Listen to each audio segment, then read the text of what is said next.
Hello guys, hope everyone's doing well. I know it's like 10 minutes late. I literally just got to like 5-2 and was like, oh shit, I should set up, and then realised I still had laundry to do. Sad. But yeah, so I'm gonna continue on this guy, obviously, because that's the title of the video. So in the last stream we kind of got everything UV'd. I'm still not happy with the shoes. I don't know what to do with them, to be honest.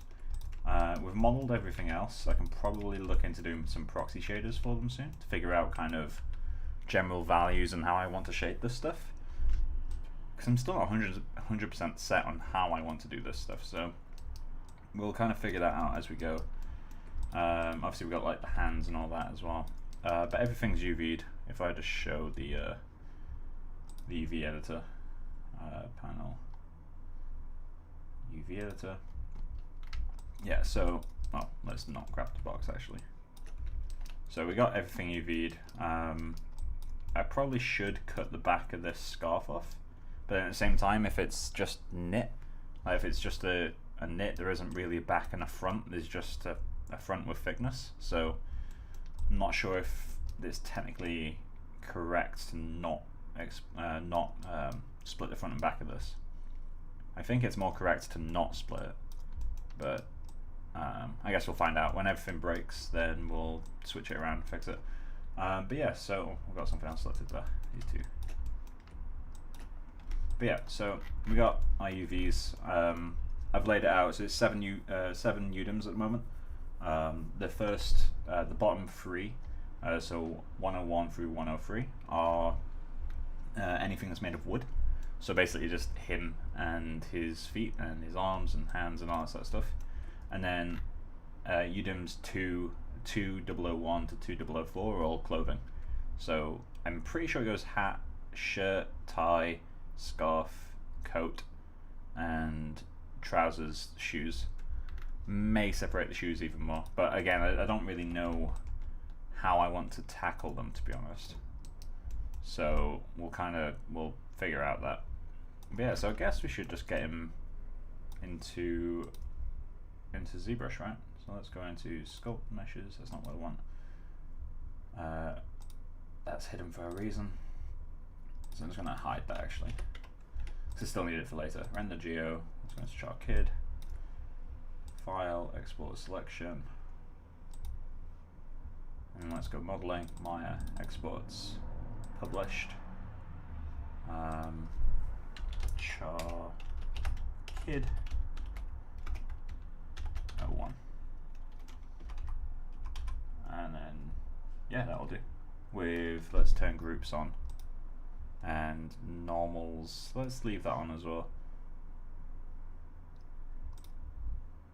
That should be fine. Export that. Cool. Let's get ZBrush open.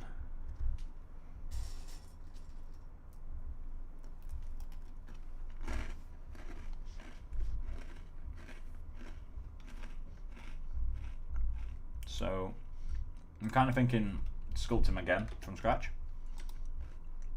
Not like kind of get any details from the original sculpt. Just kind of reshape everything now I've got the actual model. Let's go. What am I doing right now? Good evening. So I guess we should go through StickyMonsters, scenes, modeling, Maya, exports, and let's get published. I don't actually know if quads and triangles, more than 4 sides. So his Engon's in there somewhere, right?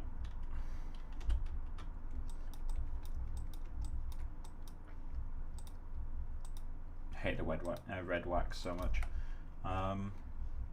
Let's just quickly set up my document. Just double that.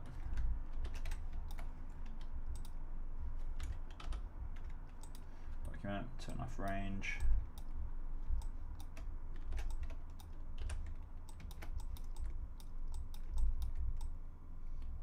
Yeah, we're gonna have to separate each object out, I think.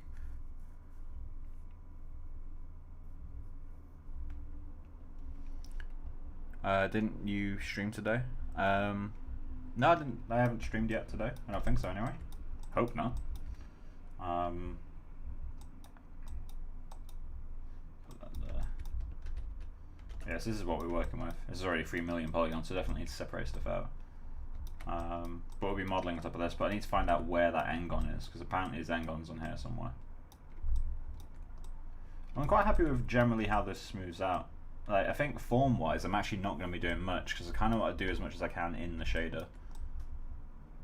So the head I'm going to want to do obviously a lot of sculpting, because the head, you can't really get away with not doing the sculpting there. Camera's super weird. But yeah, so is there anywhere that needs more treatment in Maya first? Should probably fix the hips, right? Yeah. Alright, let's close this for now.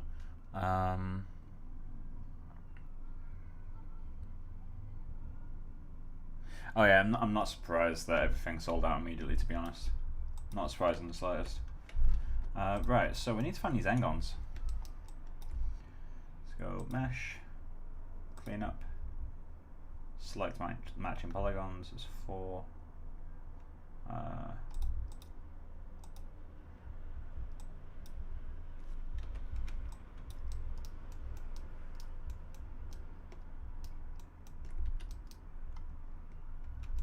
How does that have more than 4 sides?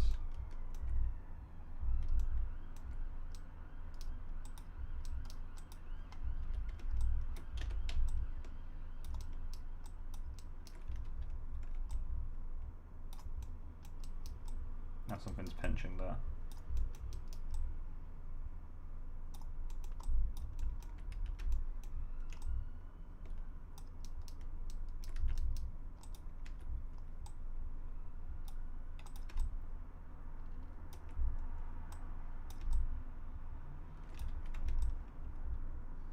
Maybe not.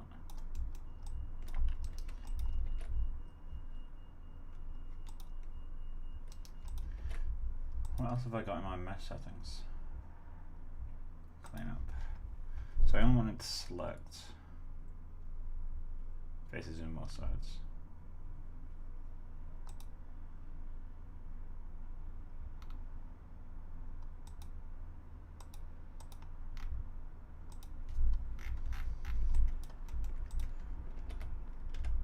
Okay, nothing there, nothing there, nothing there, nothing there, something there.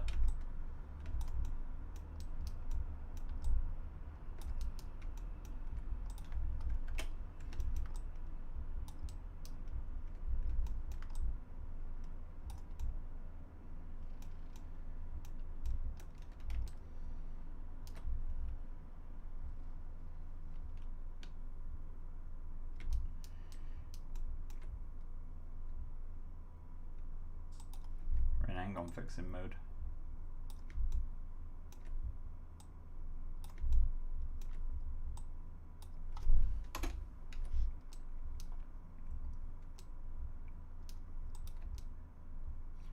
Target world.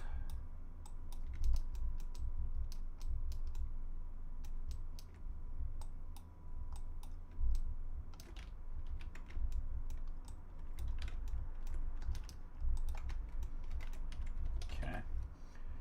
Mesh. I definitely need to put this somewhere. There we go. Nowhere now, so it's going to be the same on the other side, right? So G. Yep, so there it is right there. Where's the other one? There.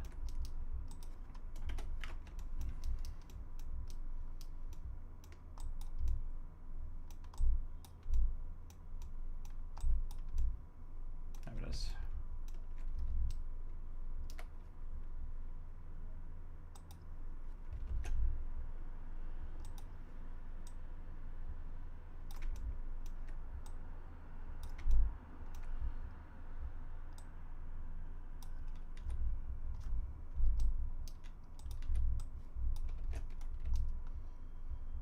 Target world. Boop, boop.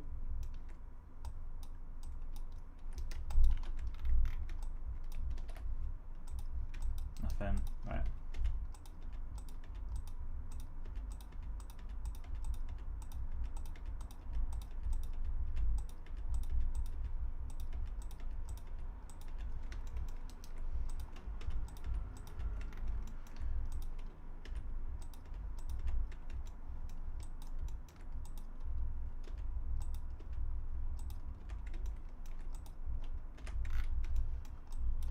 can only imagine it was the hands.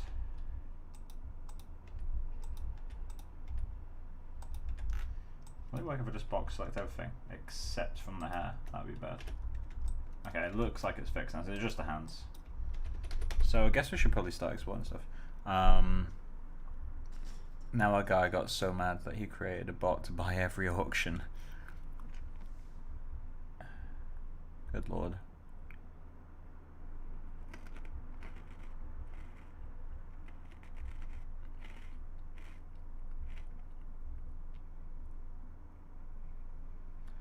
Yeah, that's nuts.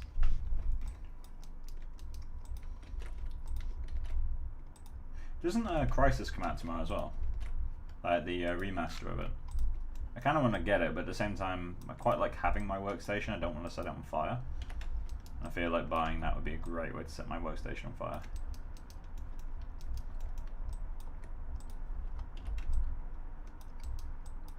I'm wondering if it's worth merging any of these objects or not.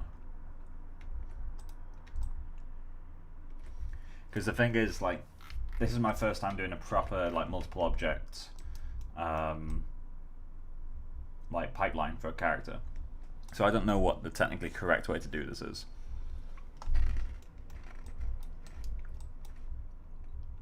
I might export everything on the coat as one go. Or just merge everything. Yeah, I'm going to merge everything. Let's only merge things of the same material type though. Combine. Coat geo, that's fine. It's like the studs, or buttons even.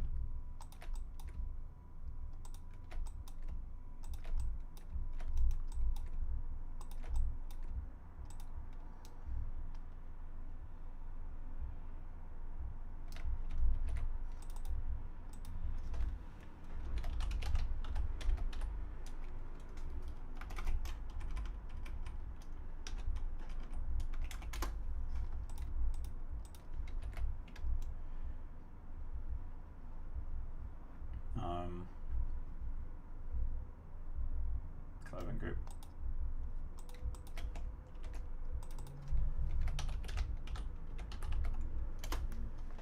Cool, shirt and everything in that is already merged, so I guess we should just do left hand, right hand.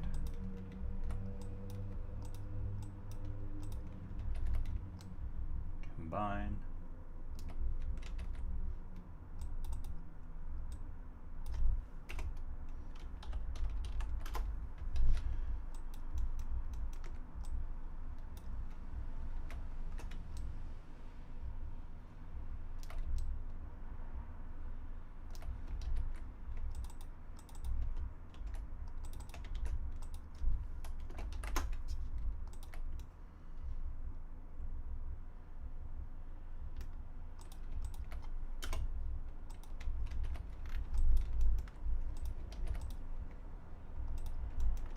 Scarf is already one object. He's already one object, kind of. I'm going to merge both of those together. Combine.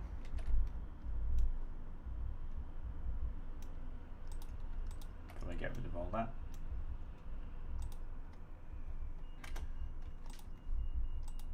And is there really a reason for me then to separate the hands? So let's create a hands geo. Ah, didn't know I could do that. Combine.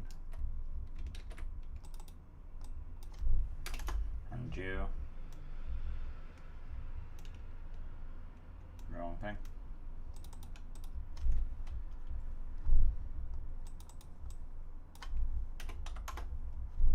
Cool. Then we got the legs. So that's all these again.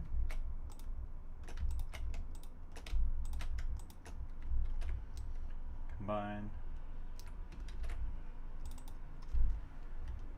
Legs. Geo. So that simplifies that a lot. Pants, hat. That's fine. Shirt, tie, scarf, oh, shoes. And coat buttons. think shoes are fine like that.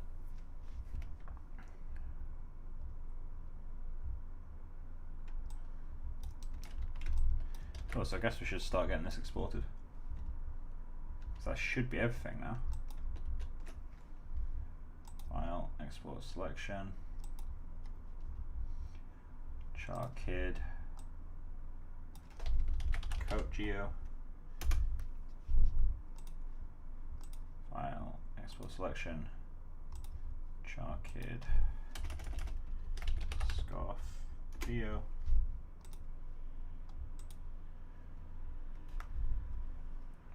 Export selection, head geo, export selection. Oh,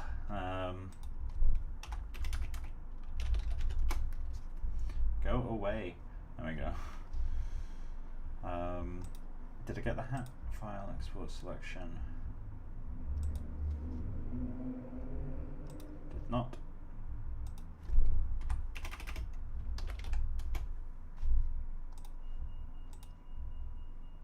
Selection.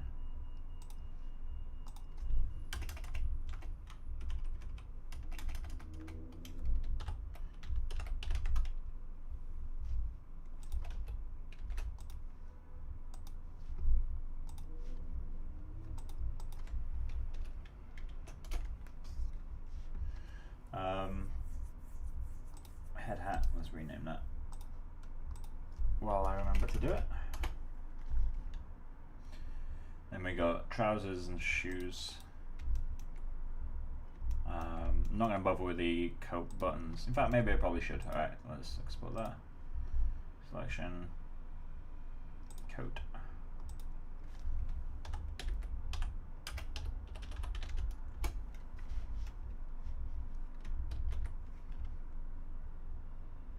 Hey Keegan, how you doing?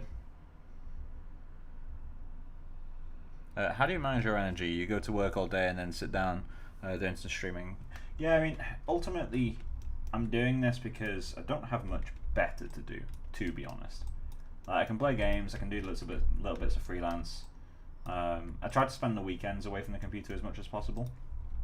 But yeah, there's not really a huge amount to do at the moment with lockdown.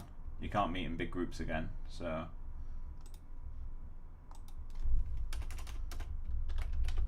But I also find that like doing these streams is quite helpful for me because it allows me to do the types of work that I really want to do. Because obviously at NPC and at Blue Zoo, job's a job. You don't always do exactly what you want. So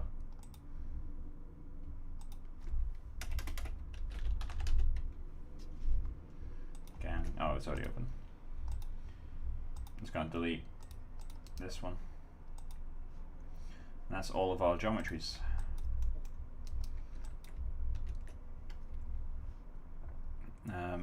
And then probably should re-export that. Export selection. Let's just go with char kid. Oh, one.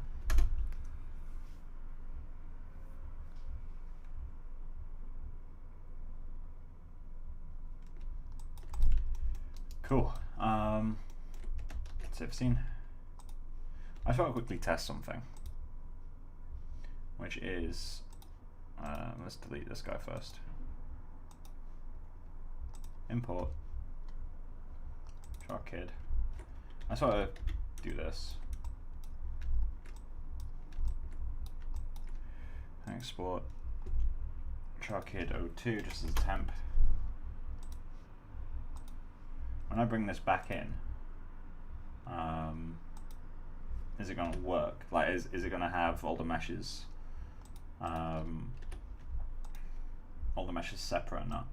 Oh, that's the material. So it does export them separate. Oh, that's good.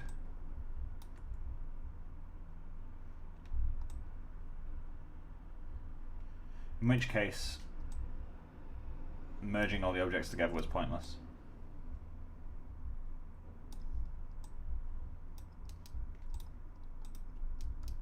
Although it does get rid of the grouping.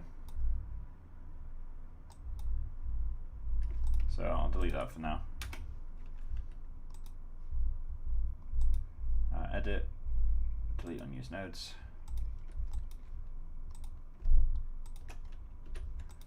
Cool.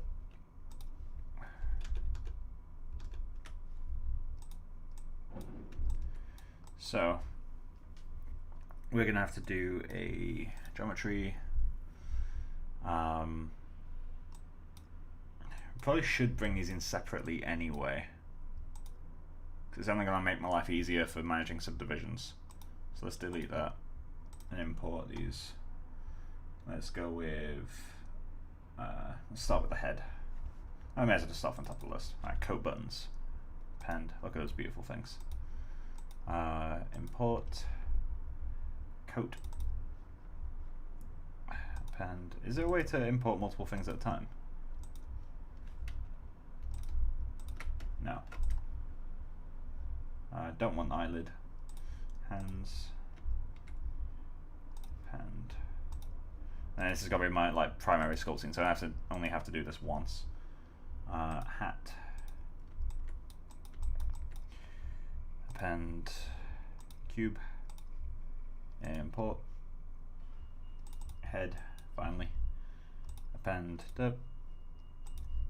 Import. Pants.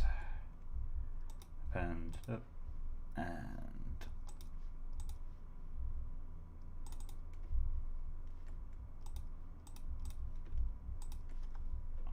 import.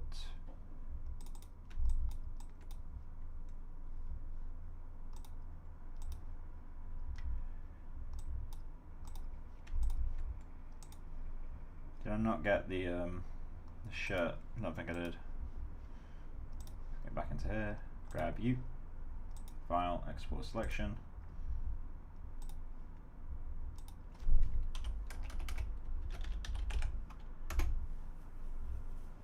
Cool.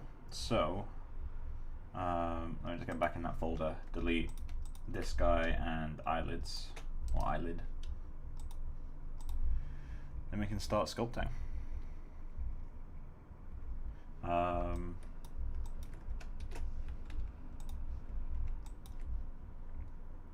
Append, import, and shut. Cool, right. Did I miss the legs? I need to be something.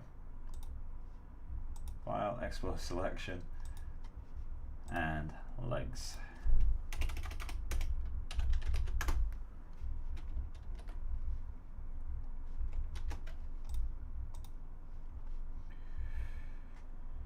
Append, sphere, import, nope. Let's go delete that actually.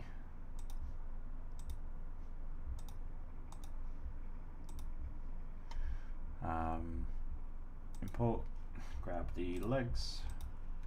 There we go. Now we've actually got everything.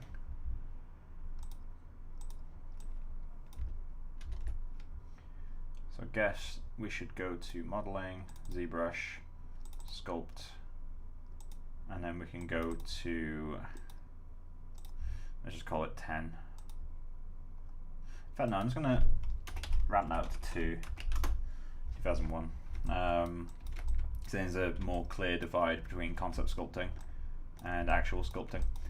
I'm also going to group these, so let's create a quick folder. New folder, clothing, and then let's drag you in there, drag you in there.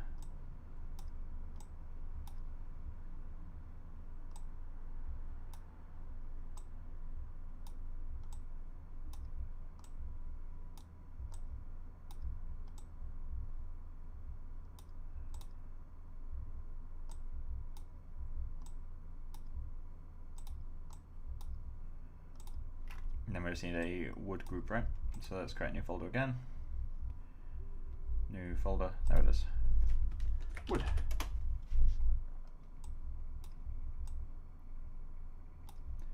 And get these in some form of order. Start with the hat, then go to the coat, then the shirt. Coat should go there. Then scarf. Tie. It's a nice order. Cool. Save again.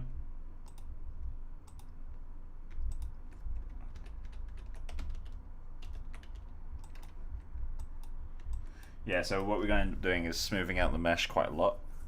And then once we've got the mesh to like a nice smooth point, we can kind of create a morph target from there. Which I'll be using to kind of get good displacement at the end. So I guess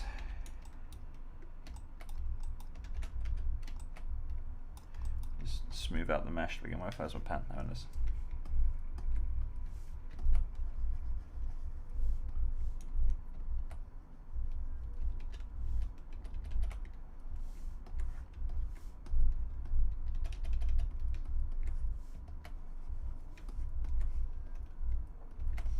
Cool.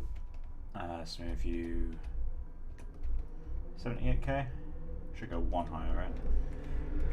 Smooth view a bunch of times.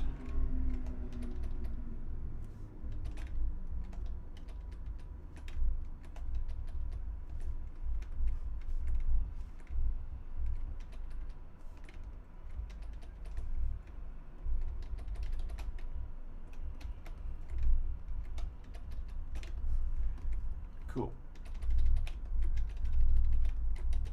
So I'm going to start work on first.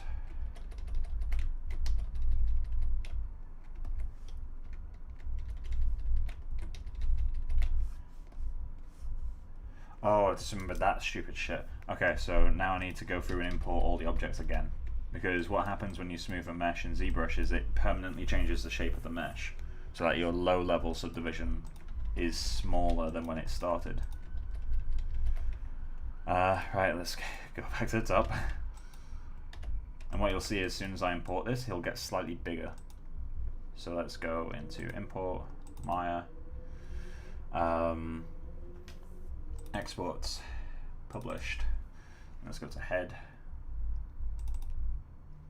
Yeah, so his ears got bigger. His face got a little bit more jacked up as well, but that's fine. Let's go in order. So that's hands. Should probably show these when I do that, right? See how they get bigger when I re-import the mesh? But the amount of topology is staying the same. So yeah, just be aware of that when you smooth an object in ZBrush, it's a permanent change. Like, you ain't getting that shit back unless you re-import it. And that would affect how your displacement works, in theory. Sorry, we got those. Let's go to the hat. Most of the time you can get away with it, but getting away with it isn't the point of this stream, I think. This one I want to do properly. Which is a very loose term when it comes to my work. Yeah, like look at the size of the creases now. So when I import the coat, they're way bigger.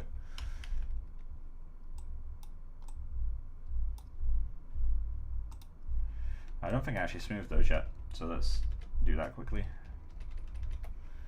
And import coat buttons. Next one in the line is the shirt. This one will be probably the biggest change out of all of them. There you go. And now when I subdivide it back up, it maintains its shape. Which is good, because now that's the way that Maya itself would smooth it. So, set that back down, scarf, import. Scarf I can't imagine I'll be doing much sculpting on, to be honest.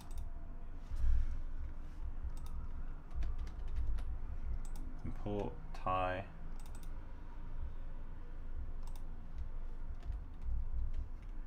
Import pants. And last one, shoes.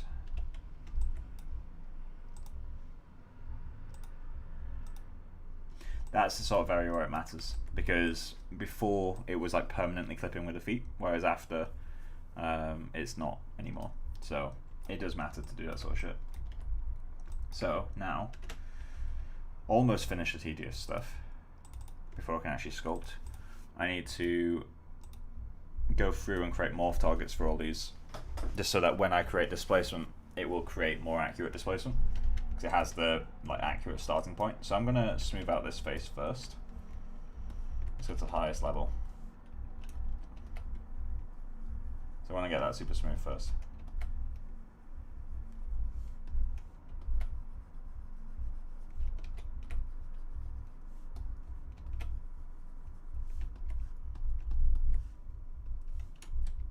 Technically it doesn't matter, but I just want it to be.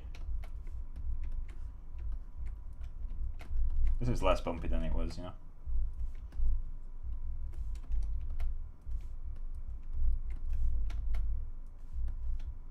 And once I've finished the whole sculpting process, I'll be going back in to, I'll be taking all these objects back into Maya, one by one. Right, so that'll do. So let's go into geometry, morph target, still morph target, still morph target, still morph target, still morph target. Never stops being tedious. I don't think I need to do all the meshes for this, because the difference is small, but it's still worth doing.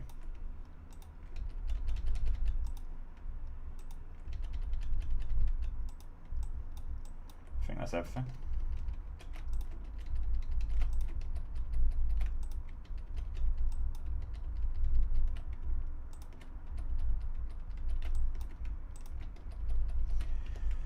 I guess it's time to start sculpting then, at long last.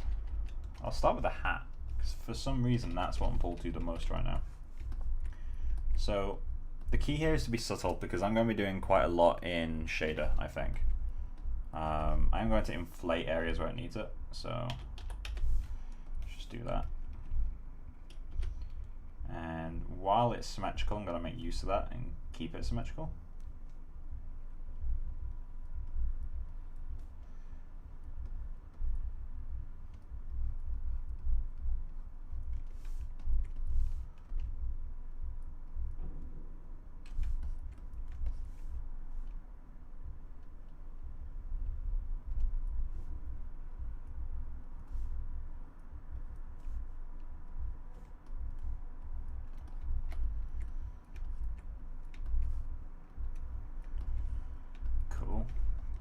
I need to get a ref for this as well, aren't I?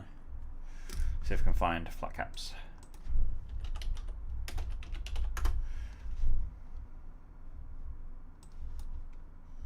Images.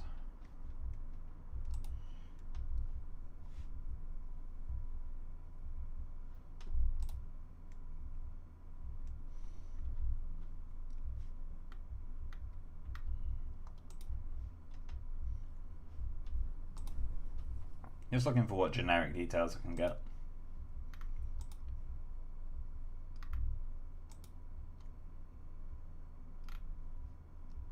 Let's go get that seam line in there. You don't want to buy your hat. I think just these, like, what I'm generally seeing is just these creases, like super soft. I wouldn't even call them creases. It's hard to call them folds too. Just general kind of wavy shapes. So let's drag that back onto the other screen. In fact, I need to get PureRef open. Load recent.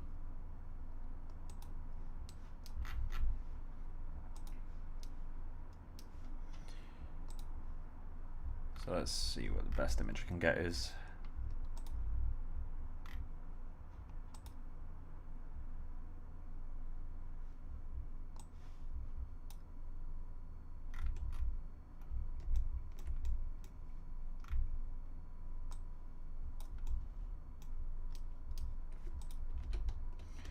Something else I'm going to do before I get started is down standard, turn off the modifiers, just to avoid as much pinching as possible. And then, yeah, I guess I should get started now. So again, the key is to go subtle, and plus I'm not really a good enough sculptor to pull off this sort of stuff. So I'm just going to go in, do as few brush strokes as I can to get the general idea. So things like, you know, this stuff lifting up at the front. Maybe put a dent in there. That's not in the right place though.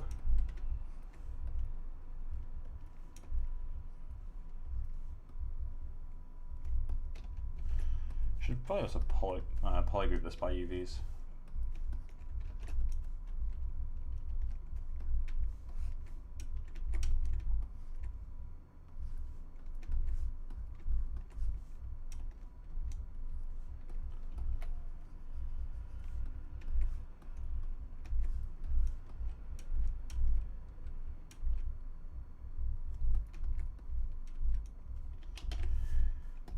Turn off the alpha on U, low Z intensity.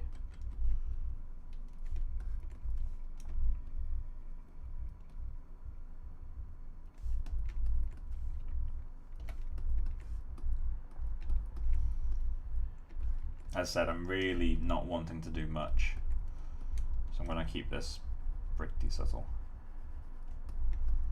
I just want to stop it from being literally the smoothed shape with no changes. That's what I've got in mind anyway. Let's do a big shape here, something like that.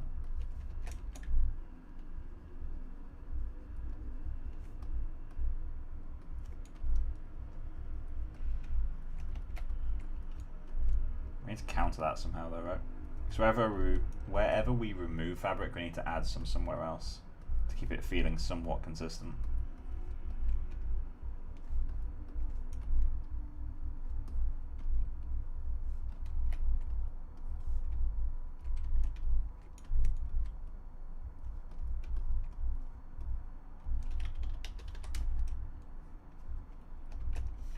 Low Z intensity in that guy.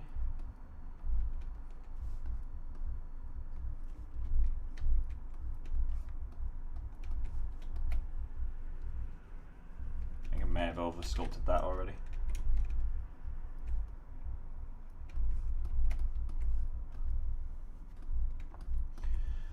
Let's get something generic going on back here.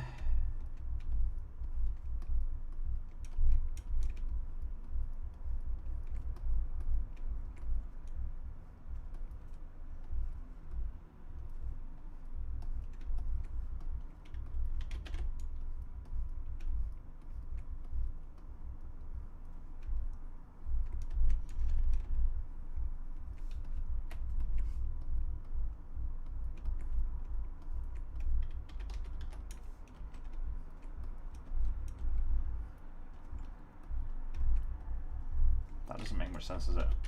Morph target. Restart this area.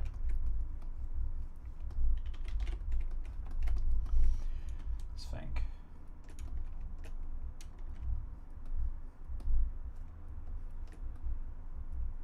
Something like that could be cool.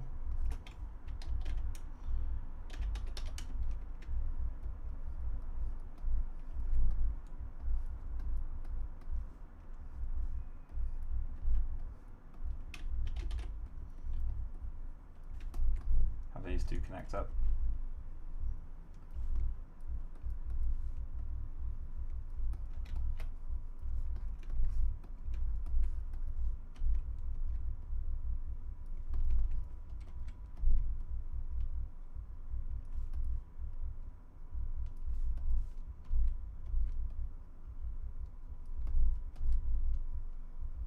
I'm kind of thinking actually I shouldn't be smoothing these as I go, because I do want it to feel a bit choppy, and maybe this very subtle extra brush stroke stuff would kind of add something.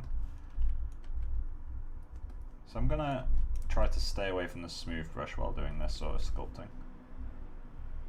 Hopefully one day I can actually sculpt cloth too, that would be nice. So this doesn't feel like drapery right now.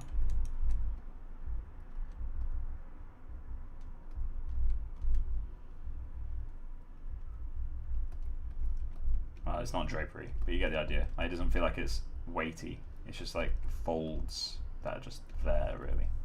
It's like this should be pulling up slightly. This bit down here should be drooping.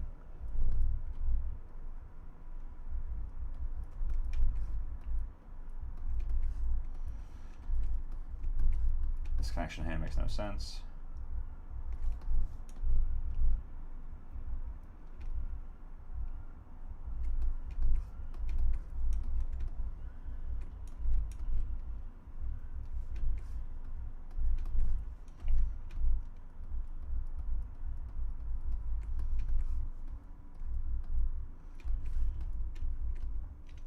I want to slowly blend it back to the morph, like very subtle.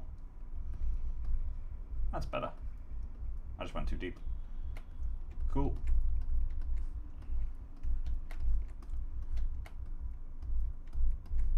Maybe even a little bit more.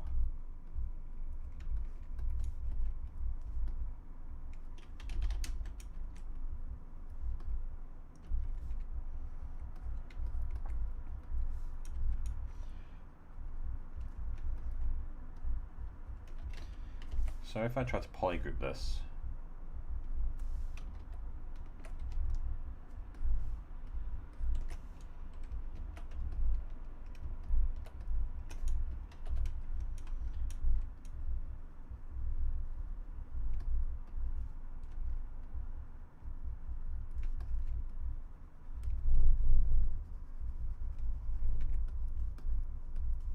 just trying to add some general breakup.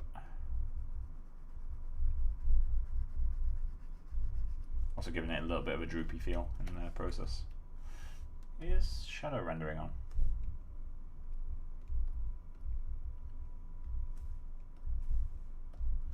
There we go.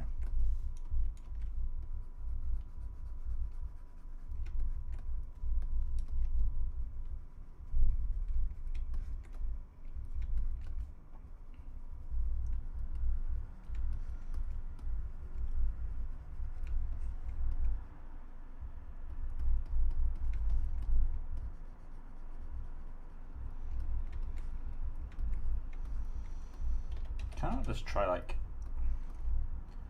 putting something there?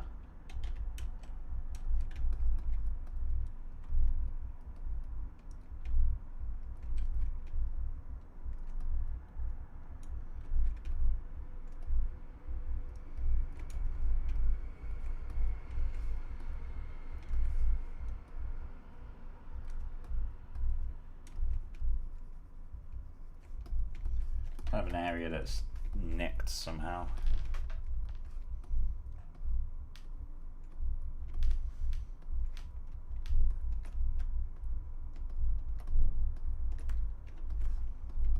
Let's smooth that out a little bit.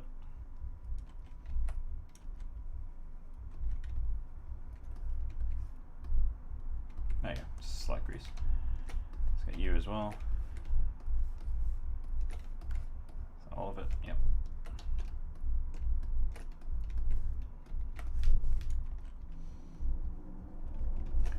Get a stronger brush.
So it only works on the subdivision level you store it on. Good to know.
kind of want to do something in this area.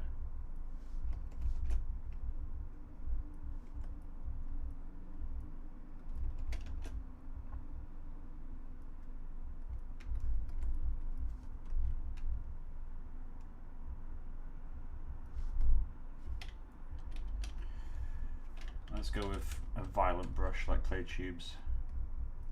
Let's hack this area up a little bit.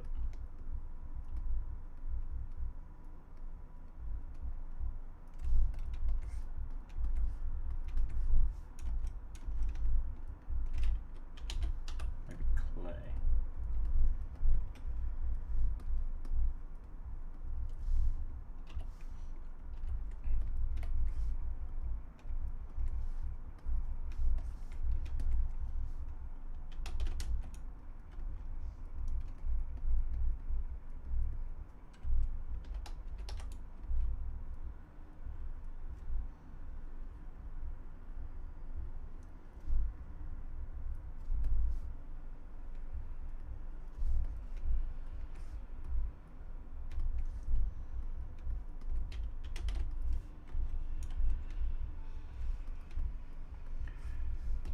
Do I like the idea? I'm not sure. Kinda do, but I feel like the shape itself is fundamentally a bit shit.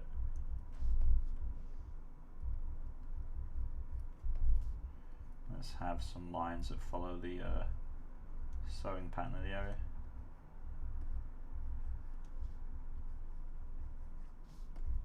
Does that help? No, I'm just butchering it. Let's undo that area.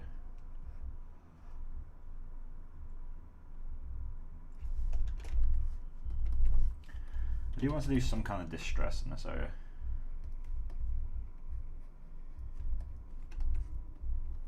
I guess we can leave that for later. As I said, for now I just want to get stuff generally in place. So that might already be enough, to be honest. I need to import the hair to know what's going on with that too. Let's just go with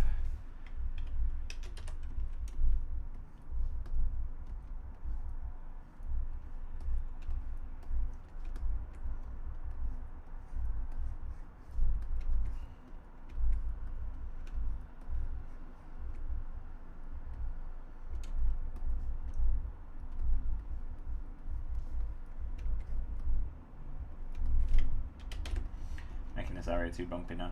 I need to tone it all back.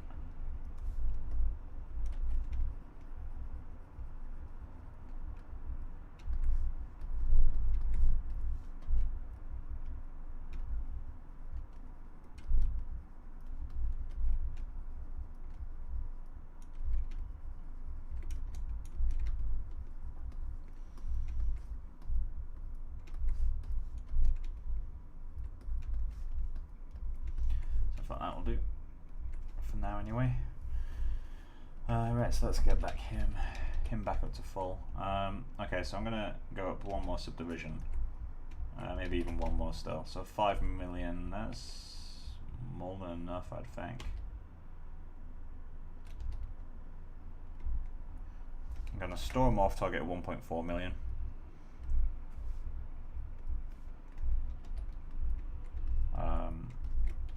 And I guess it's a case of figuring out those lines again, right? Oh, that's not what I want in the slightest.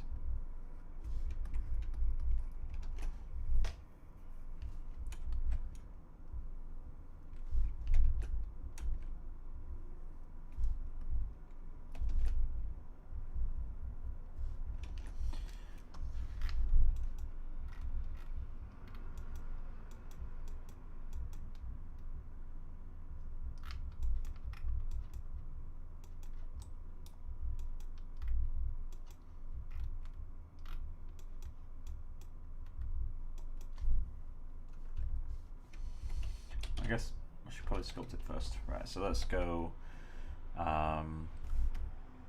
polygroups, let's group by parts, UV groups, water group.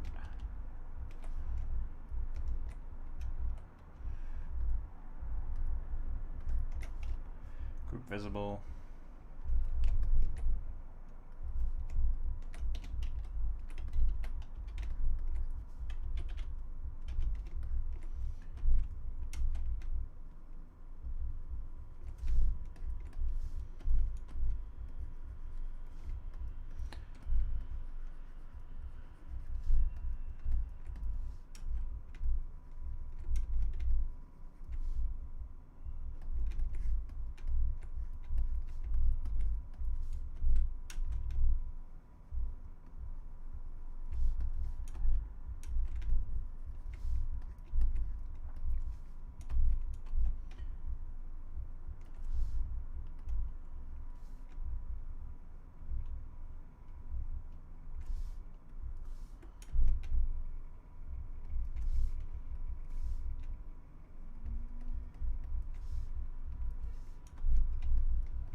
Might be worth me trying to get the head back actually from the old one. So we'll be doing a ton of repeat work.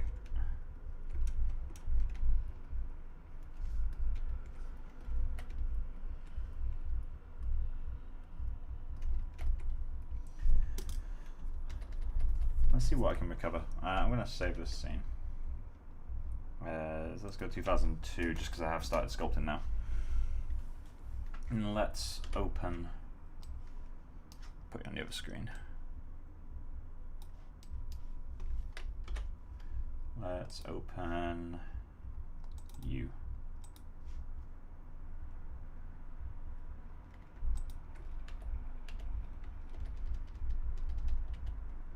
Oh, it actually did have it at that stage.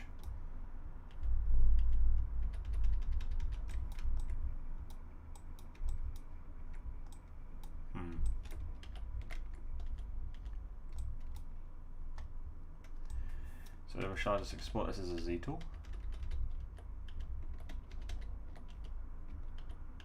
Delete everything else.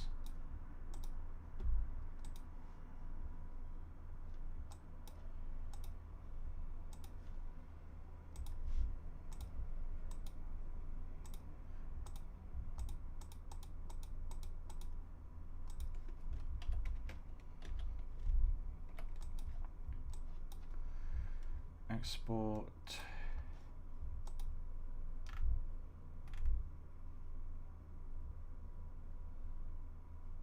How do you export a Z tool?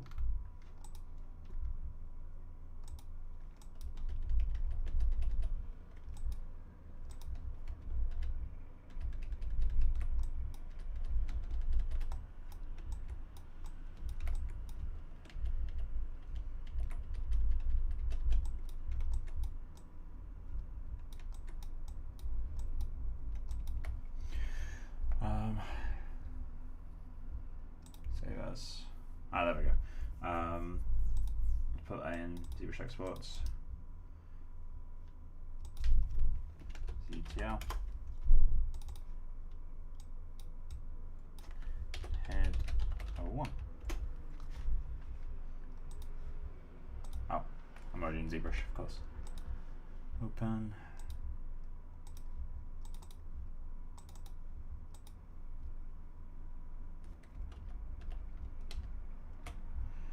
Let's go. We need to append first.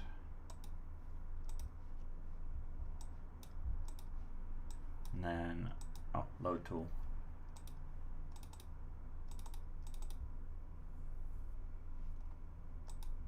So I guess we just append directly from there, right? Can you tell I've never used a Z tool before? It would be offset, wouldn't it?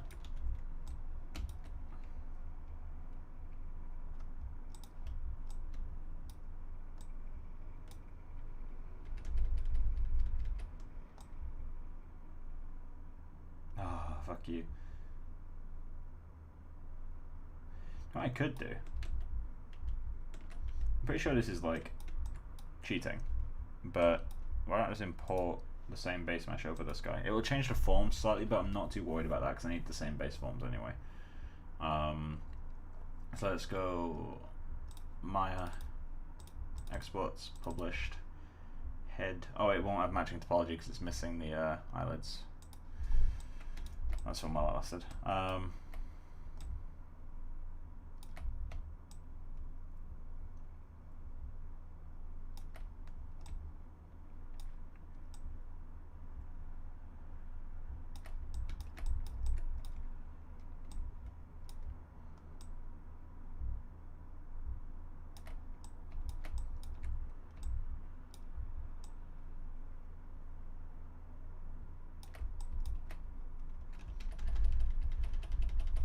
Subdiv. I guess go to the high subdiv view as well. And can I project with part of the mesh hidden? I don't think I can.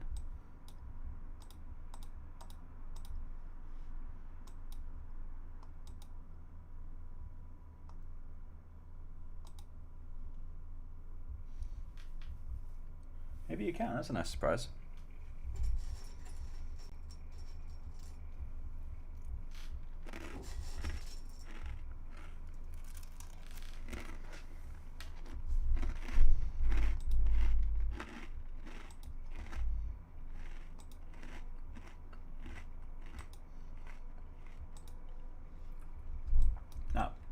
surprisingly easily. Delete you.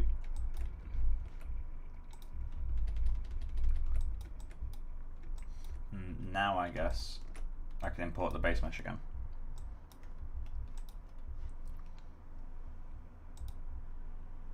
Well, this might actually be smoother. I'm gonna stick with this. Alright, cool. So now we just need to jack up these. Make them feel like wood, or damaged wood anyway. Are they symmetrical? I think they are at the moment, which I maybe don't want. Let's just try.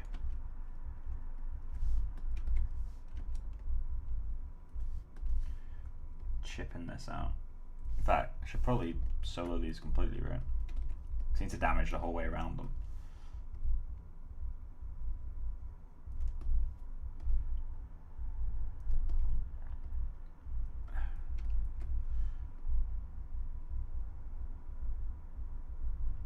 So I don't know how much havoc this will play with displacement. I can imagine a lot.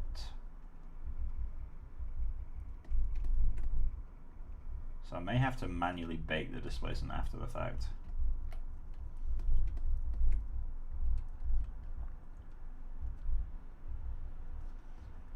So I'll just take it into X normal or something. Which I kind of want to do a quick video on X normal at some point, just because I feel like it's something that kind of gets neglected now. And I guess Substance Painter can bake just as well, if not better. I don't know. I still kind of love X normal a little bit. I discovered it way too late as well. Like, I've known about it since I started pretty much, because like when I started CG, like I don't think Substance Painter existed. I think Substance Painter was like 2013, 2014. I started in 2012, kind of 2010, or 2008 even. So I'm not sure if X normal was like the main thing, or if it, I remember Null being quite popular at the time because that was just being released. But X normal, like, I didn't really use it back then, and then I started using it not too long ago when I was at NPC. So it's just like, it's old as fuck tool, and you can tell it's old, but holy shit, it works. Like, it works well. You don't have to fight it. As long as you know how to use that ancient UI, you'll get exactly what you want.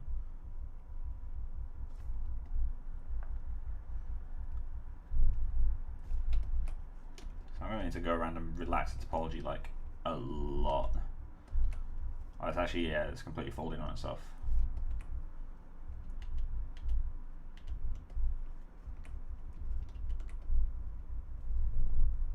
Just do that.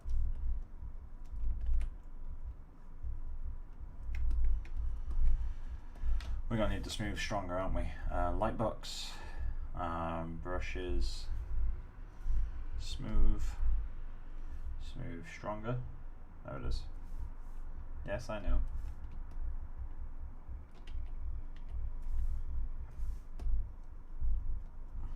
Smooth stronger is basically a high poly smooth brush.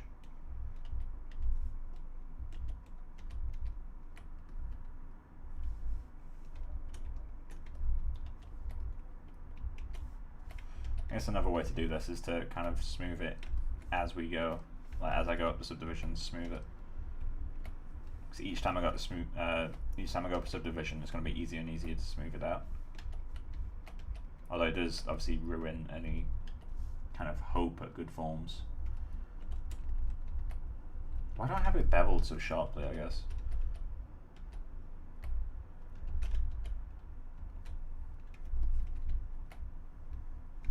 Should probably remove the bevels.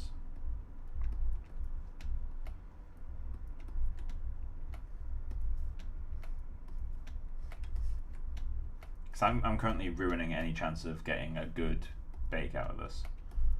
I'm going to have to probably do a fair bit of work. I'm going to have to reach out to some people and be like, yo, how the fuck do you handle this sort of shit? I think now we're getting to a point where it's going to stop pinching on itself, which I guess is better for the bake. And we've come out of it relatively well. It just looks a bit too smooth now. Let's get in with a softened alpha on the clay tubes brush. Let's see how that does. Should help if I click on alpha, right? Radial fade. So it's like 11. This is a Raphael Grassetti thing. I can't remember where I've seen it, but well, I remember where I've seen it, but it's a case of do you remember exactly where I've seen it.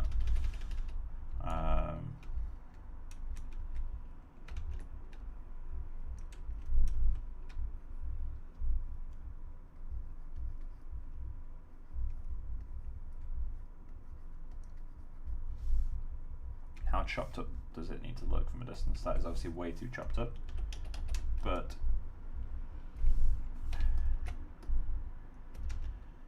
it's one aspect of the trim dynamic that I absolutely hate.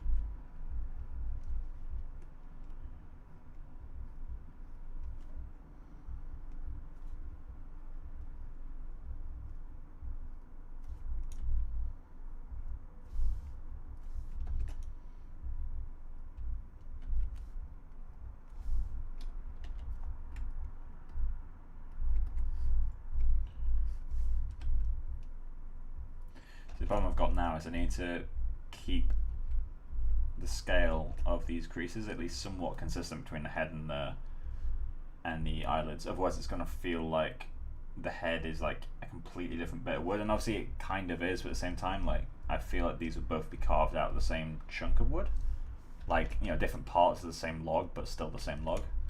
So these creases should be the same thickness, and that will sit a lot better. Obviously there's a ton of work to make that look good, but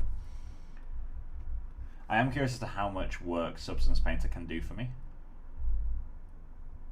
As in, like, how much do I have to give Substance for it to give me good results out?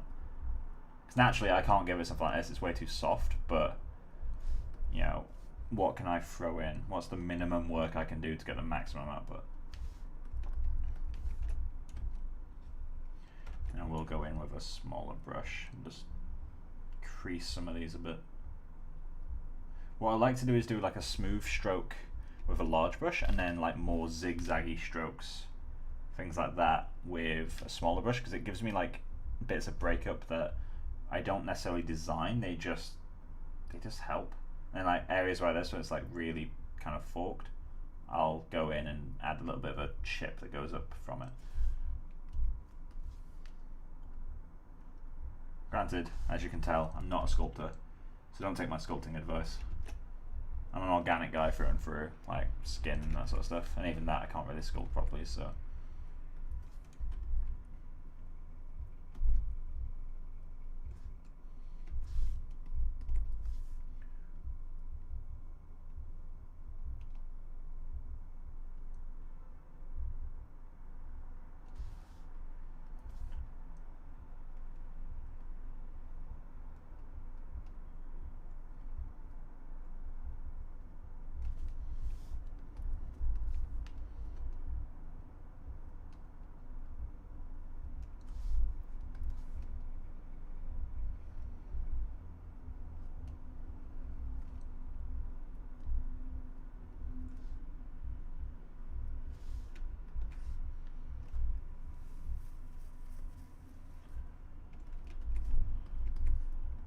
So I'll do as a block out. So I kind of want to basically block everything out and then pick one part of the character to kind of hammer through and just test out the pipeline. It'd probably end up being the hat. I don't know why, for some reason I'm just drawn to the hat being the first thing that I should do properly.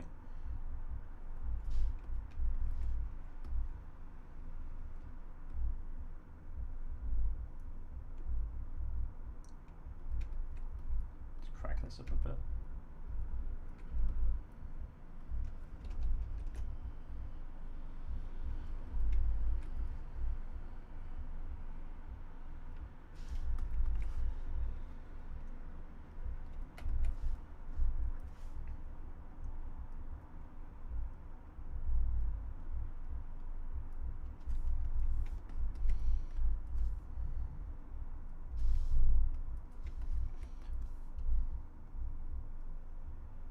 Should have been putting these on a layer. Probably have to resculpt a good chunk of this.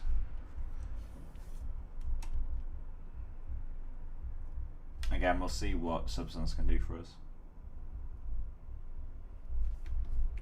And then if it doesn't do as much as I hope, then I'll go back to my usual pipeline of Mari. But I kind of want to try treating Substance as if it is Mari, so like use the same workflow I would use. Naturally, I don't have the I won't have the node editor, which is a huge issue for me, but it's because the node editor is so damn nice.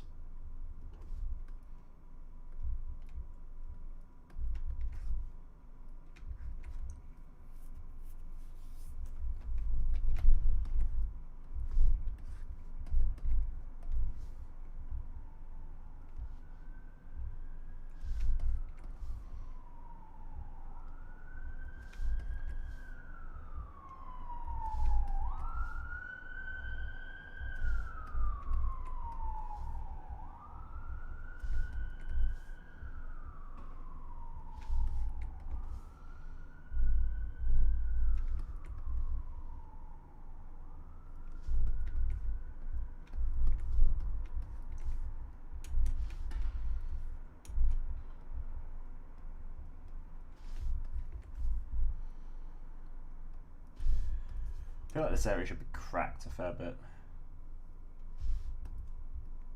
Just because the wood shouldn't bend like that. So if it is going to bend, there's going to be some resistance to it.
Should I chip a chunk out of this wood where the nostril would be?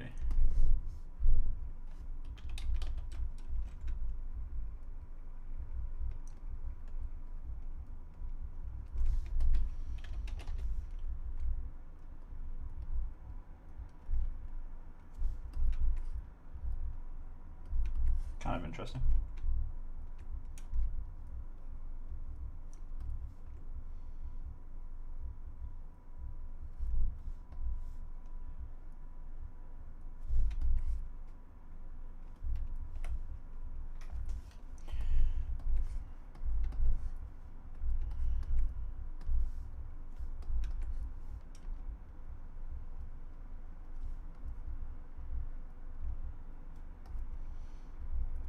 Might see if there's any good wood offers online as well. See if that will get me somewhere a bit quicker.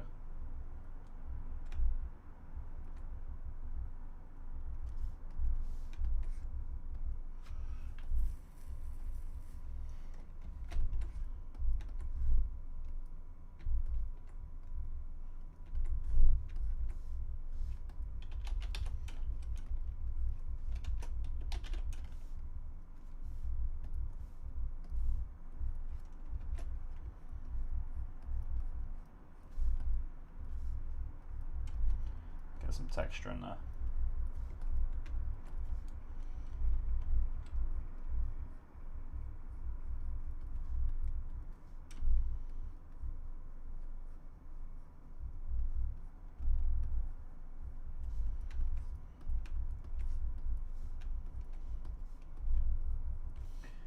Let's try a matte cap. Where's matte cap grey?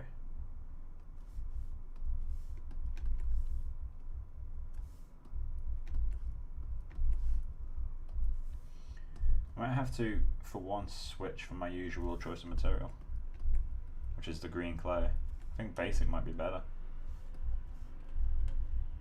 Well, basic basic, like no color or anything.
I was going to take a drink out of the nose, wasn't I? See if that still works out. Not there for sure.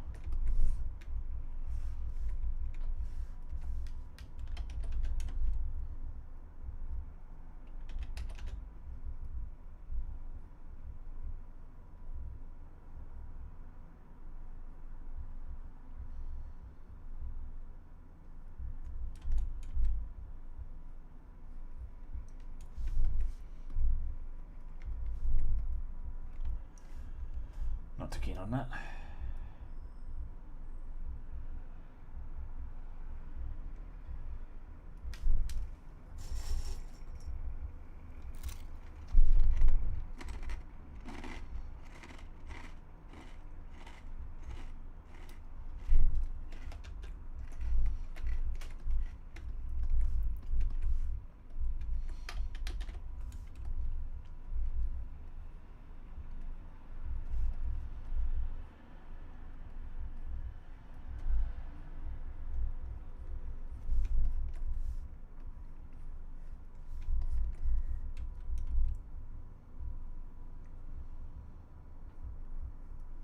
Oh, let's go into preferences, undo history. Oh, enable savings off, good.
Coat.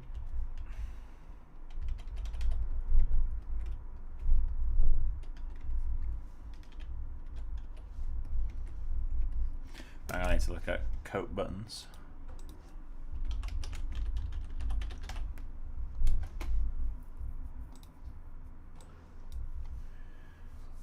Coat with buttons.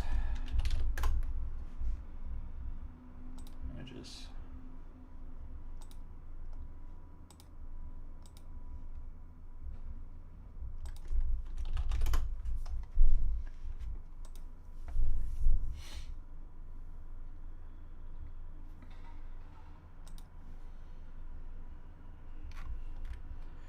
Let's go with twill coat.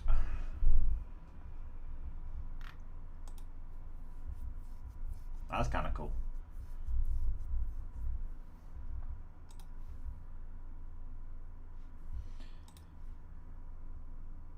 So this is kind of like the fabric I'm going for. This is a herringbone weave, not twill technically. The way you can tell it's herringbone is it's got like consistent arrows that you can pick a direction. Up or down doesn't matter, like same. That's a herringbone weave, not a twill. Twill has more of a diagonal look to it, like it's consistently diagonal. I think the reason twill, if I remember correctly, like is the warp and the weft.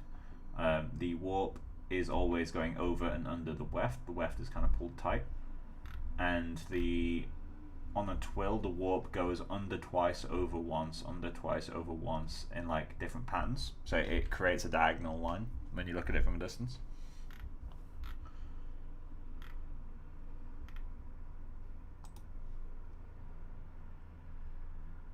This is more like a twill. You can see it's like big diagonal. Well, it's been a while since I looked into this stuff, so I might not be right on the exact like over-under stuff.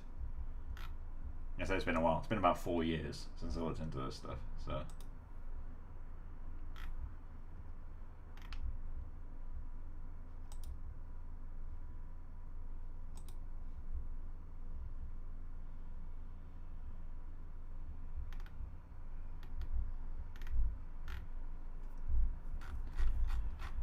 Let's go back up to the image that was up here.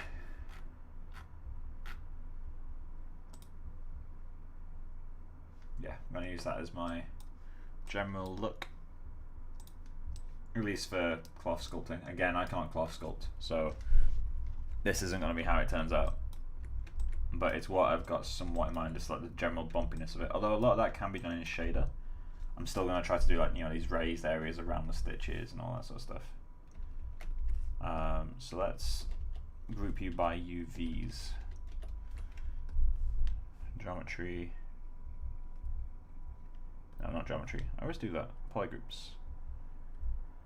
No, I don't want to auto group in this case. I want to UV group.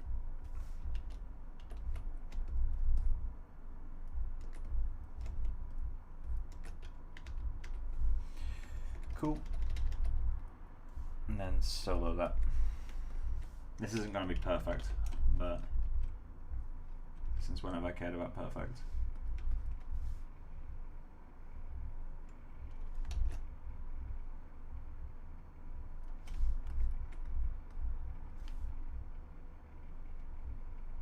I could inflate these together.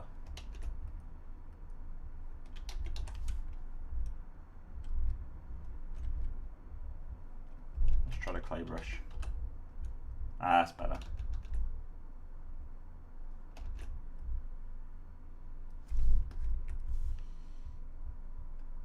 Ah, but it mounts like that, doesn't it? Alright, clay build-up it is. Slightly more intensity.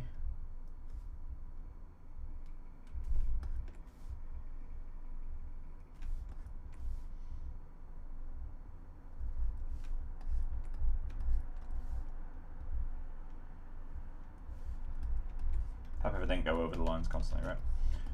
Let's get the stroke, lazy mouse, lazy radius. There we go.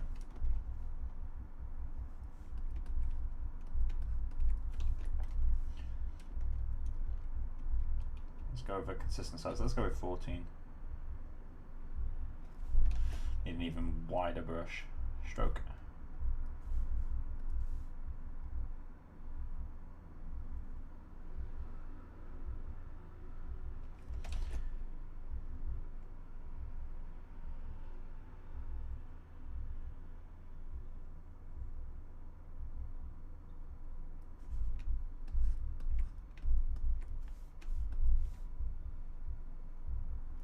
Oh, is it based on screen distance too? I hate that.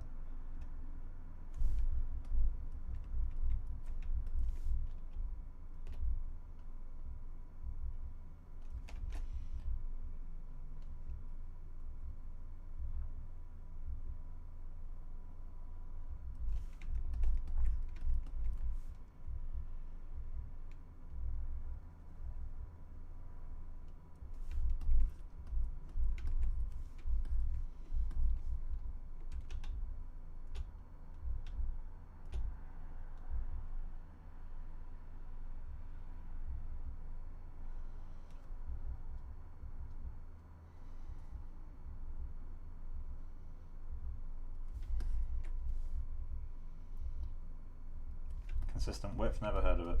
And then let's just go into that.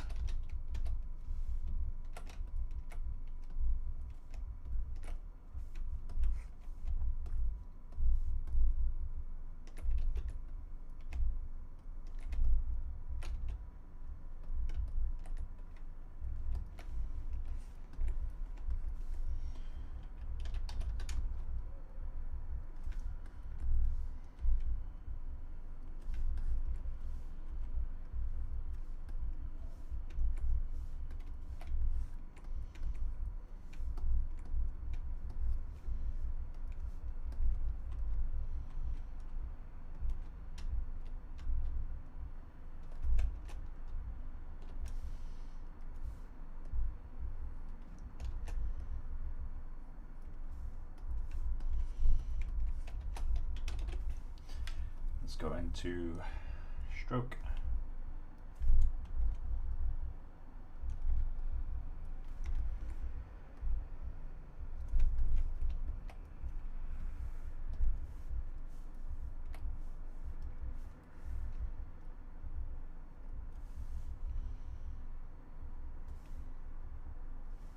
Where is it?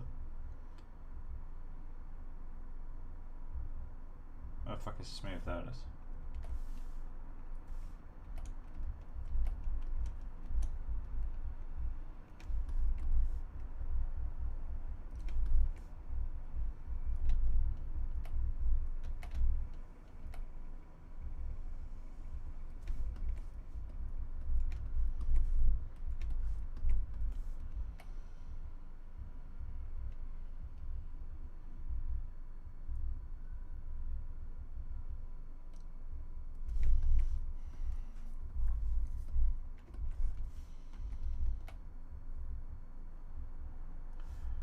About that edge, there you go, that's the effect I was looking for. Just a slight billowing towards the stitching.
So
thing is, I'm still trying to figure out how to actually sculpt this stuff, so I'm going to try it differently basically every time, which is not great for consistency across the model, but neither is just not knowing what you're doing to begin with. So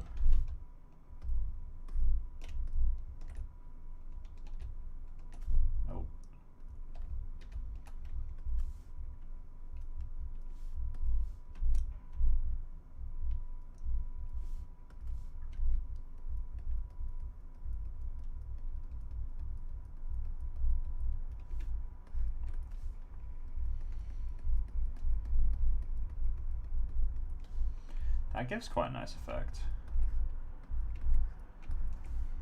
It's going over.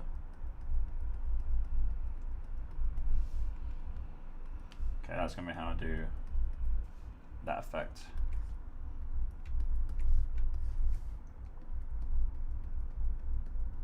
And I'll have to go in and vary it up in some places.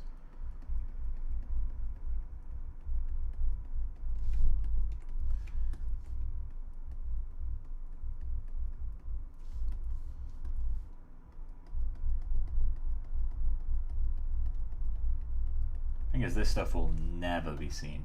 Like, there is not a single hope of that ever being visible, let alone noticed.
See, one of the nice things about standard brush is that it's good with thicknesses.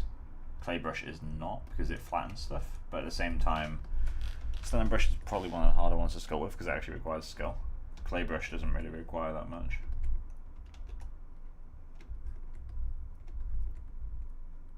Obviously it still requires skill, but like nowhere near as much in my opinion.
This sort of stuff I can probably do in shader actually.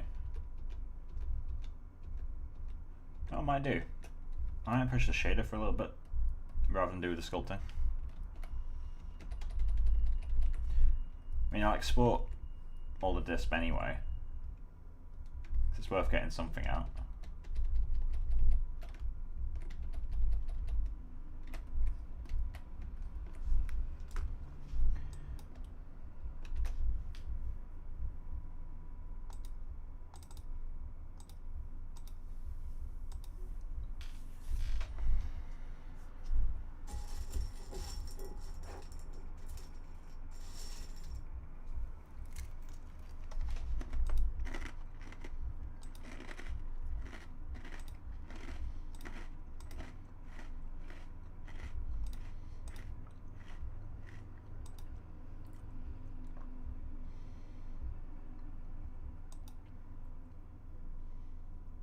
Where's merge maps?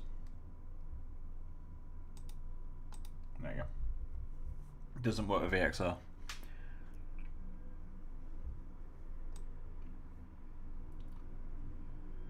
Is there anything else we'll need from ZBrush while we're here? I don't think so.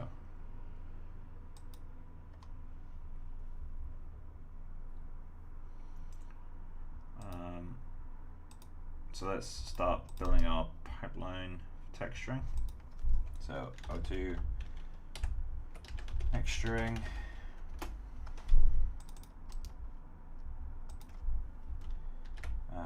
Map exports.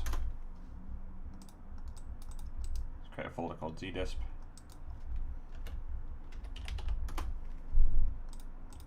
ZBrush displacement. And let's just call that CharKid. Let's just call it CharKid. And then I'm just going to grab this. Let that figure itself out for a little bit. It'll take a little while. Do you bake out the high details or leave them in geometry? Definitely bake them out. You wouldn't want to put that level of geometry for your scene.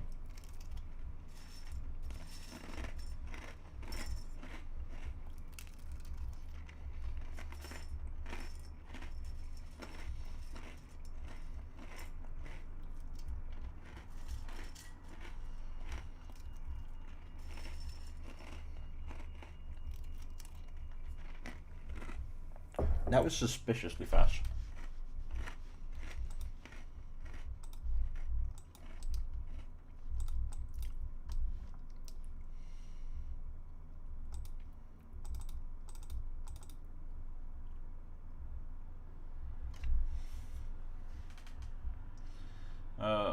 Why can't I just exploit it all under the same name?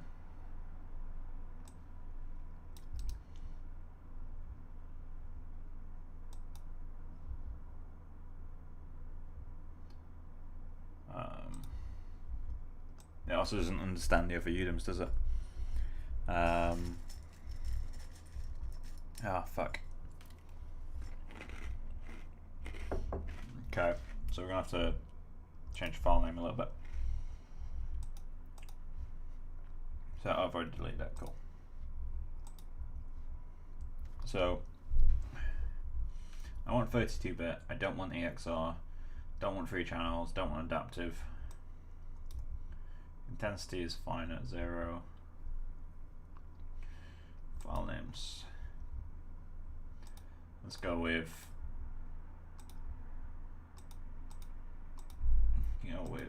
UUVV.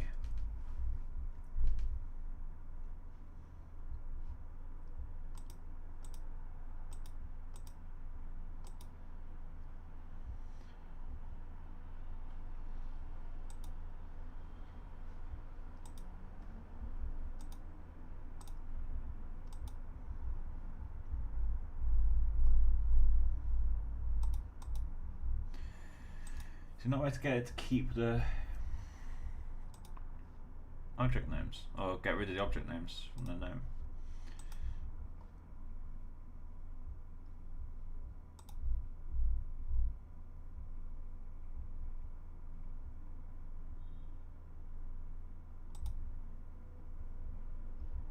Estimated time 3 seconds. Yeah, good luck.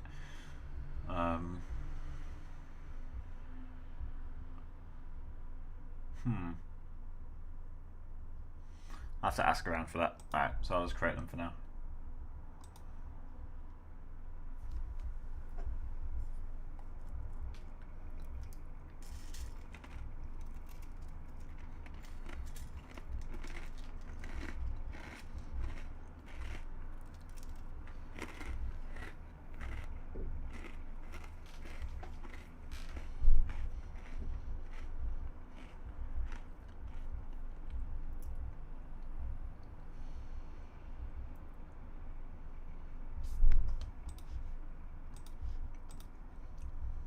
Does it bake way quicker when you're using TIFF rather than the XR?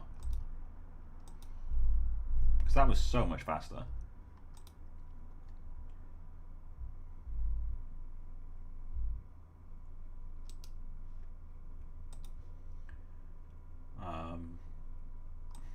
See, that's what I want to get rid of. I don't want them all to have this, the name of the geo there. I mean, it's only 7 UDIMs, so this is easy enough to fix, but as a temp, this is what I'll do. But long term, I'm going to be finding out how to export these properly. What I like about having high detail in geometry is that you can build procedural shaders and it gets calculated. No. Yeah, I mean, I'm pretty sure Arnold calculates displacement first, so there's no difference for your shader using displacement or just being high poly. I know there is a genuine speed difference though. So with V-Ray, I can't remember if this is still up to date, but it renders refraction far quicker on a model without displacement than a model without displacement that's already high poly. So let's say you just export your raw geometry, it'll render refraction on that quicker than it would render refraction on a displaced geo, which is super confusing. And it kind of makes sense, but at the same time, I don't like it. Right, so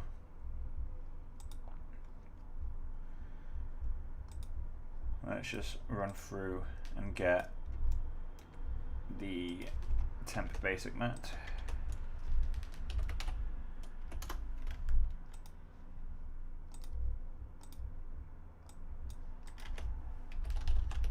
Displacement.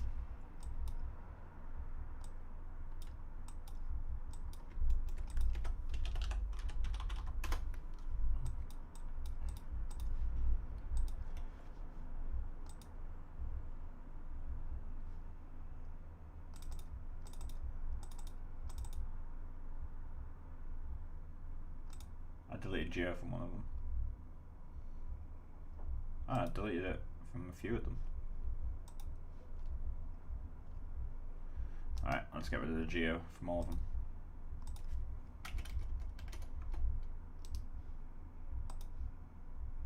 Wait, does my update that real time? Holy shit. My updates of file name is real time. Why is it reading it like that?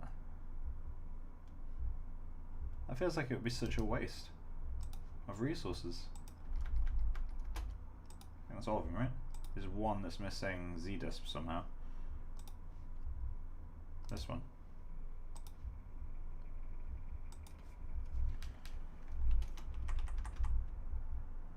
So it's ZDisp. There we go.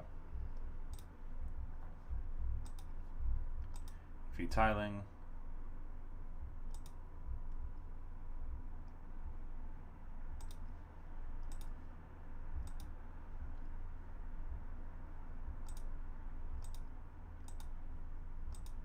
Cool. Let's just grab that, put you in there, and then we need this. Let's just call this char kid zdisp, and then let's grab that.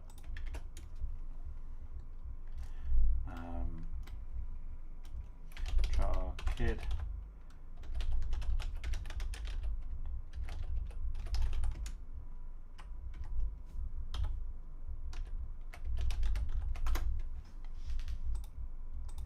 Cool, so now what I need to do is grab all of these materials.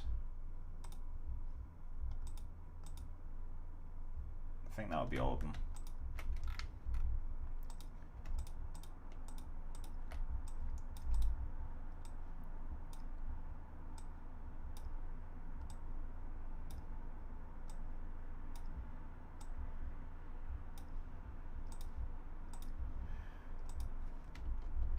And then let's go through Arnold,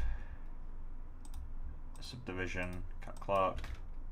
Let's go with 4.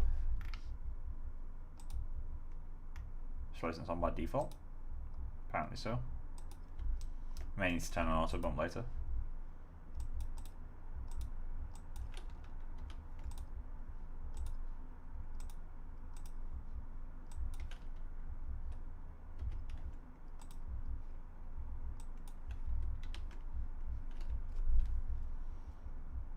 Yeah, it's fine.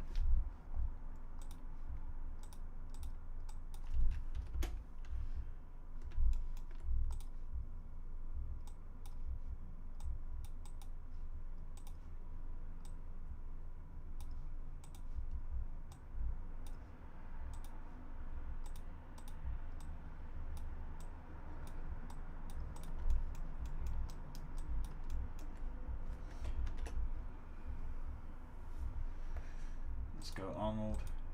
Arnold render view. It's there. And then let's just go Arnold render.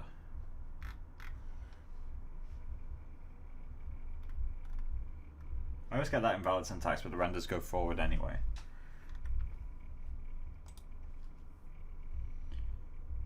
You have displacement on you, right?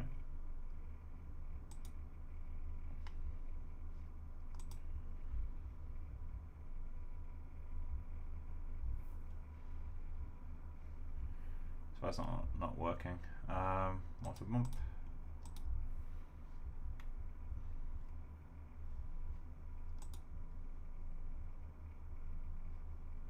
Does displacement need to be enabled?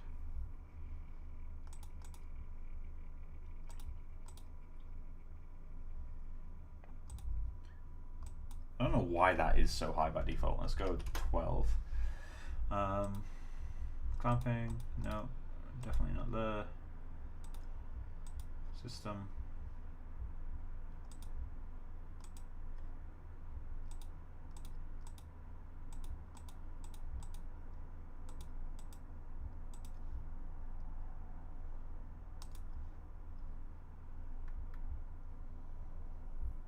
Let's just put this stupid high for a second.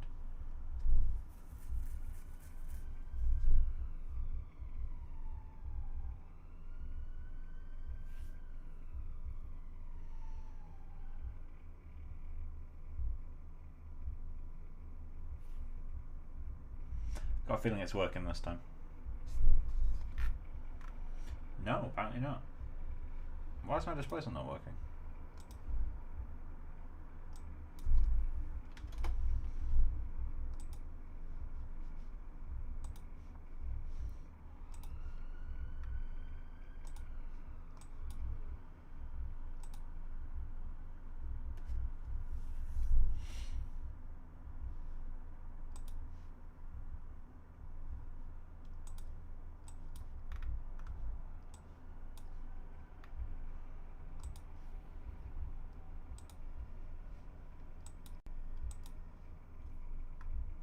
It's not actually reading it.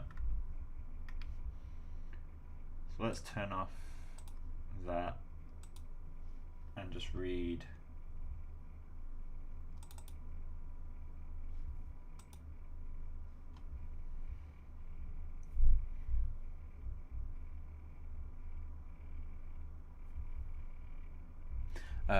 For displacement to work properly, don't you need your geometry to be subdivided a few times? Yep, you're absolutely right. That's what I'm doing when I go down here and turn on subdivision, cat clock, 4 iterations. The same as smoothing it 4 times.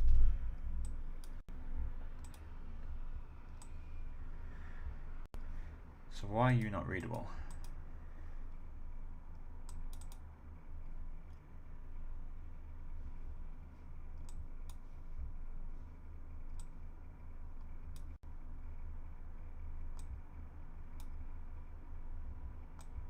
It's not an alpha, is it?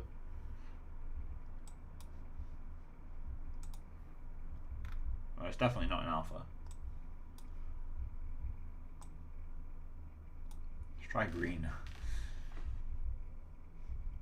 Because I'm pretty sure it's in all 3 channels, right? By default.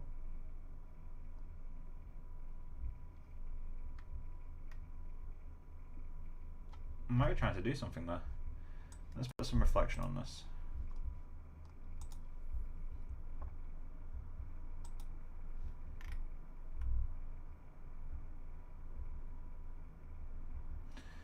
it's not working.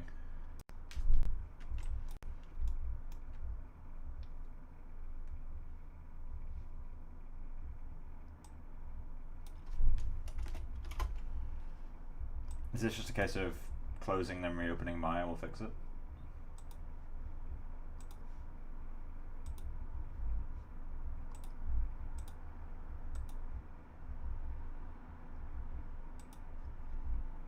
Let's load the text directly.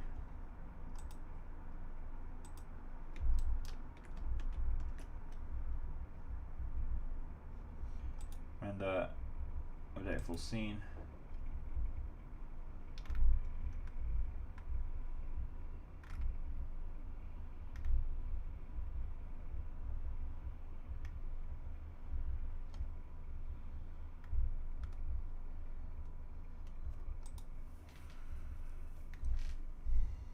Yeah, that isn't working.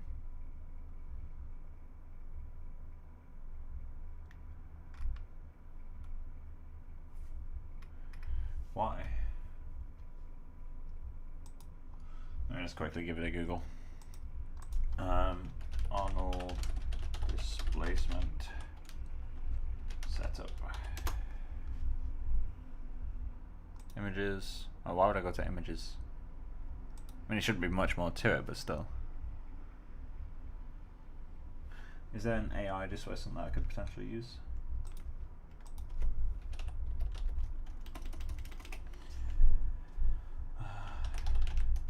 No.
What I'm looking for right now.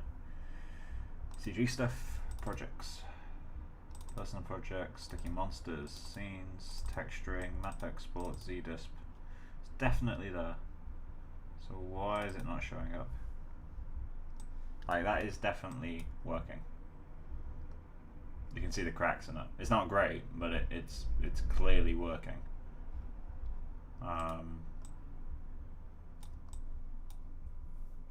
Yeah, that's definitely working. So why is my scene not working? It's not an object scale thing. Could be an object position thing. No, it can't be an object position thing. What the fuck am I saying? Let's just feature transforms anyway. That's just good practice.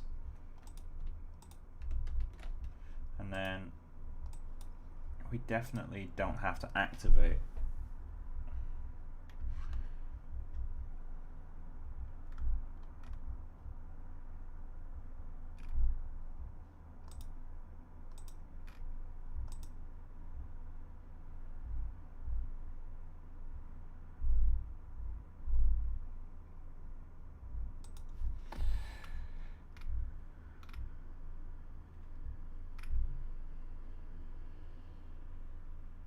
I can try going higher on subdivisions, but I shouldn't need to. Let's go with 8. Which is way more than I need, because that's more than I'm using in Maya by like 2.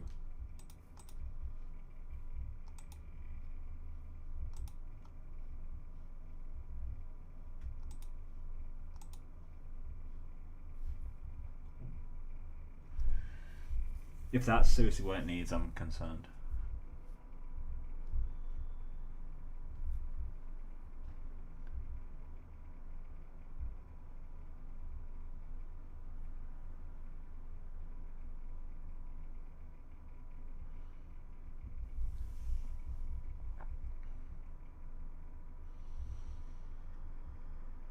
Let's see if I have my own maps. Just while this goes, do I have my own maps in?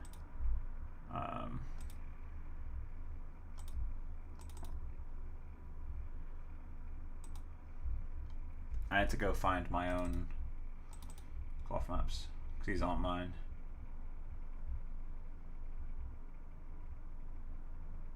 Pretty sure these are the XYZ ones.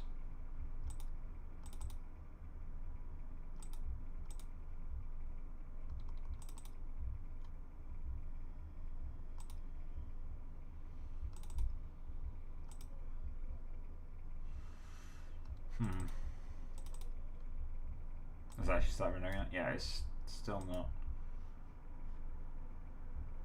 Come on. So I'm gonna have to go download my own fucking things on my website. One sec.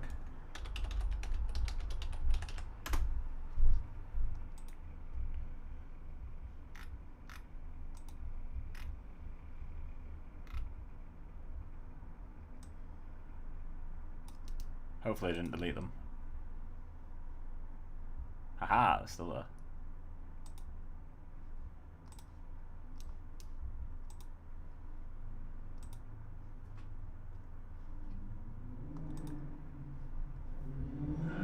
Let's go CG stuff, asset library.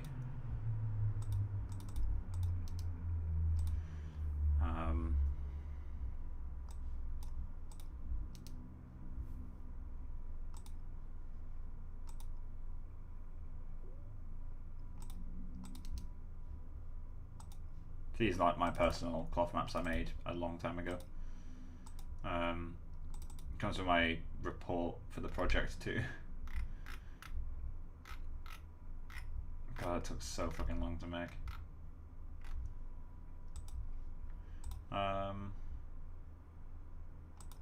So I'm gonna close Maya, reopen it, and see if displacement starts working.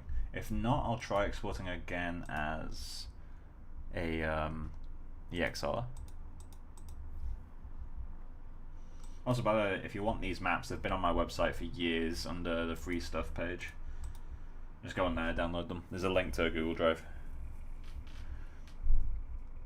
Because my website doesn't let me put stuff on there for people to download without it having a price tag. I don't want to charge for it, so it's literally just a link to Google Drive and a picture. And a Vimeo link for how to use them as well.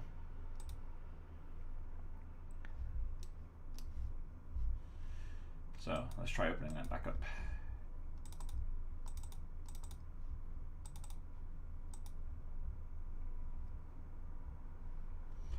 So this has disp on it, right?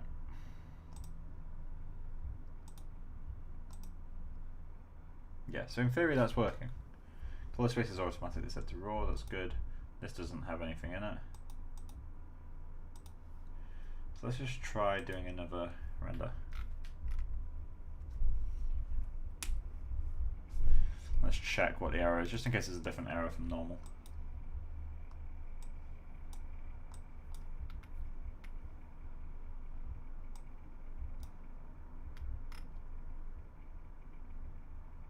One, two, three, 5, 6, 7, 8. Okay, so that's more than the amount of maps I have, so it's not that. Evaluation deferred.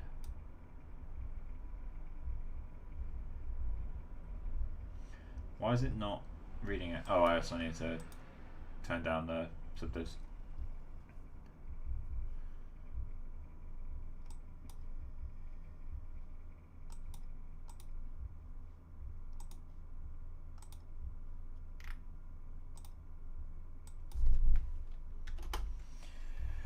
Let's go with that then. Arnold, eval deferred. I'm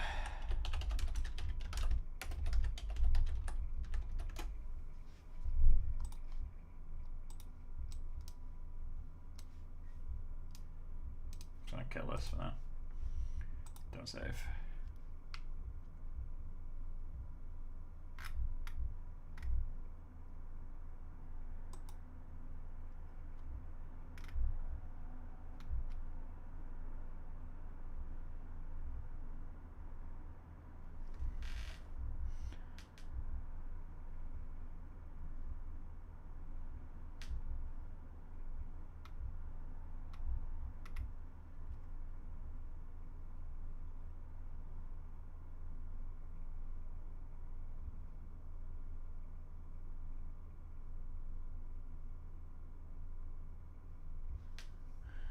it's that.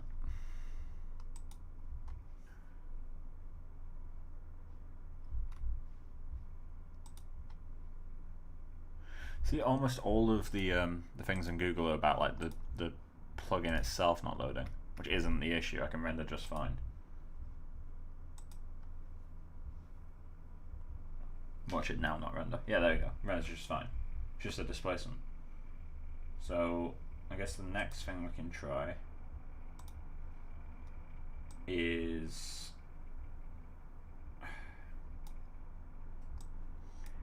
so annoying it doesn't do the thing. Okay, so let's go. I should then group these by UV, shouldn't I?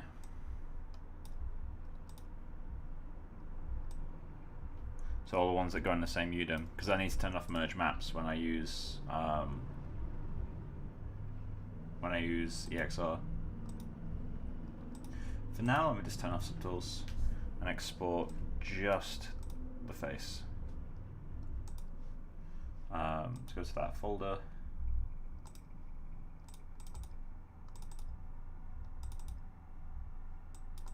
I don't know.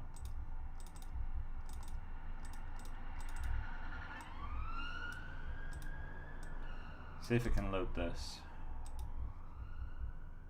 Are in use. But you're not in use though, are you? You're not being fucking red.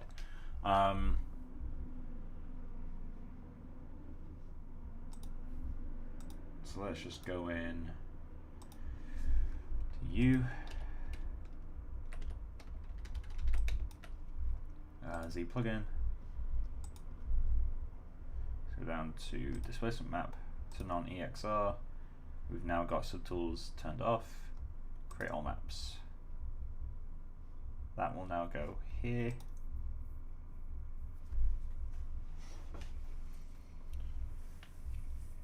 Nine seconds? Really? Do I have anything that can open this? Because I don't trust that in the slightest. I guess I'll have to trust it. Okay, so let's get another displacement shader just for this guy.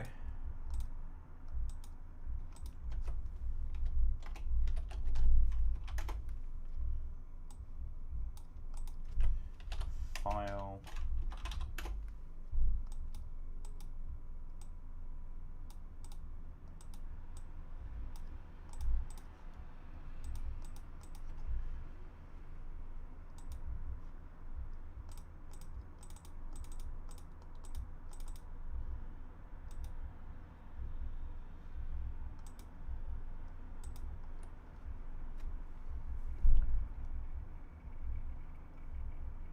Okay, so it just doesn't read the TIFF.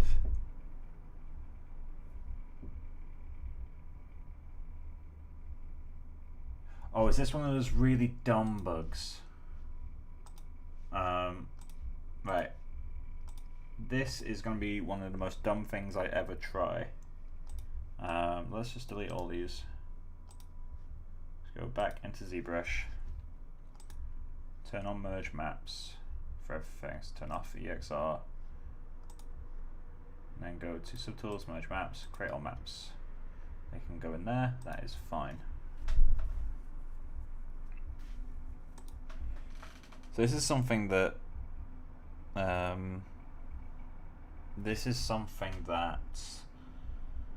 has hit me before with RenderMan, which is it doesn't recognize TIFF with one F, but it recognizes TIFF with two Fs.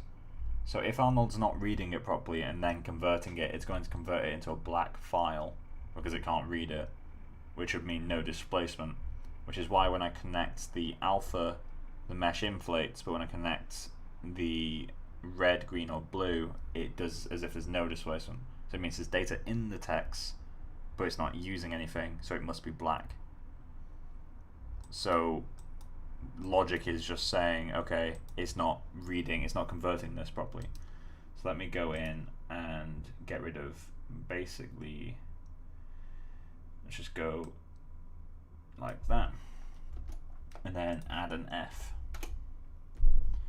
That's fine, because TIFF with two Fs is the same file format. And I know that sounds dumb as fuck, and it is, but it's worked before. So I'm going to try it. And I know I've just ignored the F. I'll get back to that.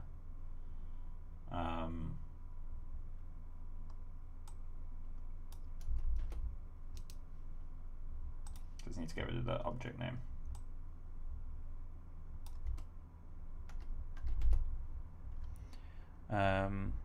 Never noticed the difference between TIFF and TIFF. Yeah, I know, there isn't one. Strictly speaking, they're the exact same file format, but sometimes shit like this gets hard-coded. And it's not the sort of shit that a developer should even have to think about. So I don't blame them. And it might not even be the case. It might not be the issue in this case. I mean...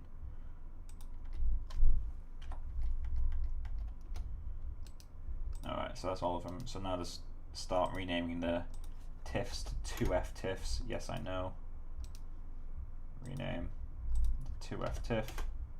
Yes, I know. Rename 2F TIFF. Yes.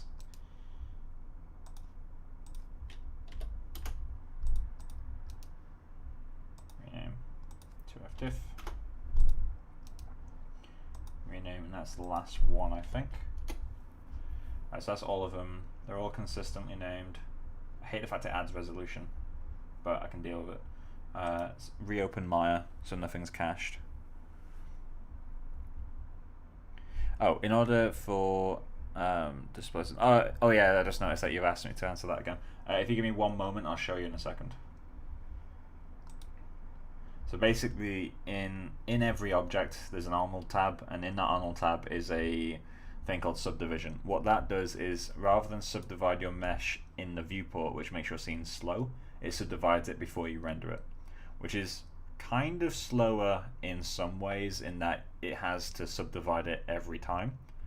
So you're going to waste the same amount of time, but it's also quicker to load in. So it's a case of whichever one's slowest. I think with Arnold, loading a heavy model is slower than subdividing a smaller model, I think. I've never properly tested it. It just depends what it's more efficient at. So yeah, if you go into the object, so I've got head shape just here, you go to Arnold, you got subdivision just down here, set that to Clark, which is the standard subdivision, and then I'll just put that down to 4 because I don't need 5 for now. Yeah, that's it done. So this is where it gets dumb. If this works, I'm very disappointed. And if it doesn't work, I'm also disappointed, because that means I've got a lot more work to do. Let's go scenes, texturing, map export, ZDisp. Let's try it with 2 Fs this time.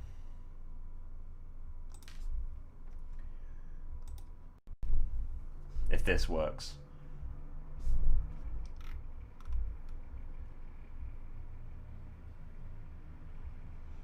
Okay. Doesn't look like it's working yet.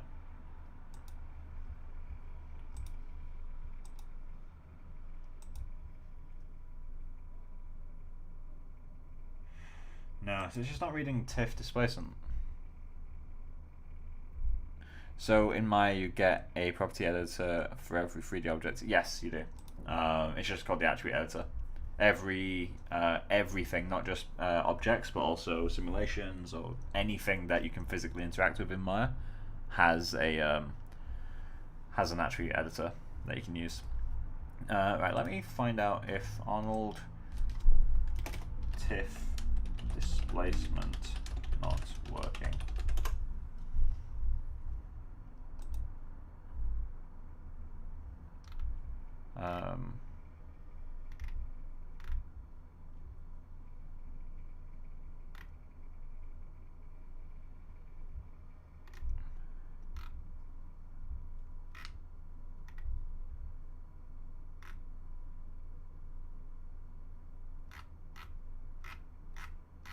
Where's the answer?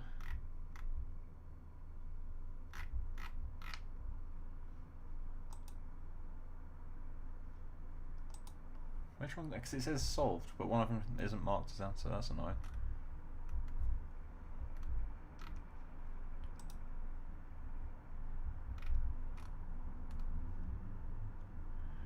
I can open you in my file, but the sphere and things sound space again, not sure.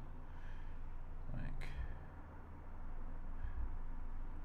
I don't see anything about it not supporting TIFF. But we just saw, like, objectively, EXL worked.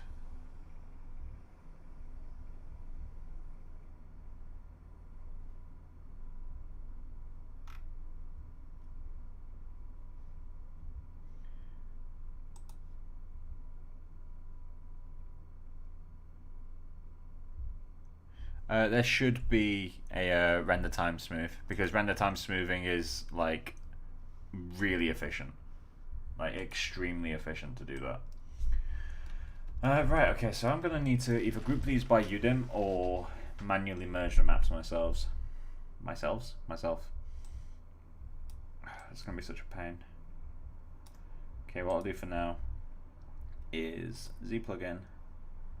I'm gonna try with that on. So let me just new scene this so that it lets go of the maps and just delete all these. Because I don't think merge works with EXR, because I remember the guys at Flip Normal saying that it doesn't. But that's a year ago, so maybe that's been updated. So let's export, create our maps. Vector and standard displacement maps cannot be merged for EXR format. Please select an action.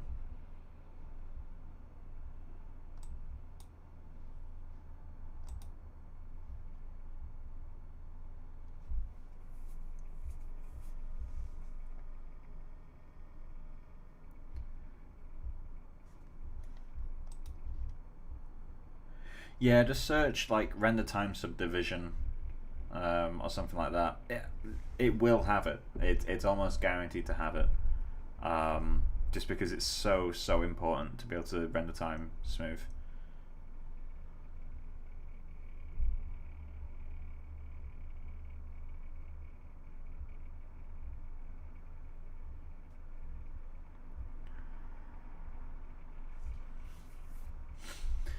I guess what I can start doing now is separating the shaders out, so I don't need to keep merging these.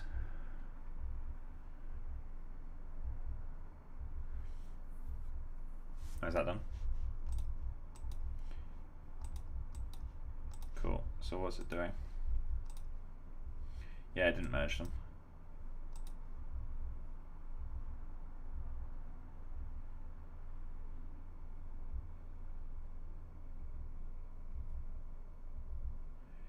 So for now what I'll do is I'll delete everything except the hat and the head.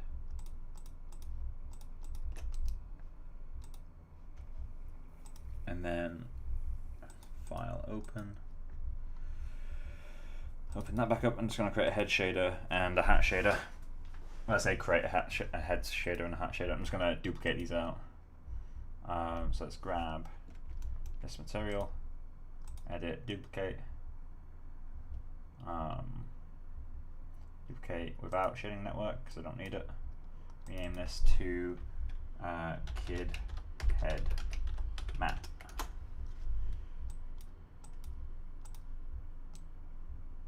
Come on.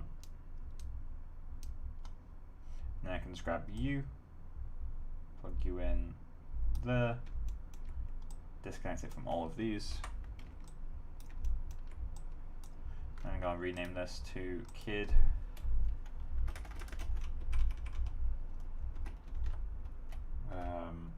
underscore head.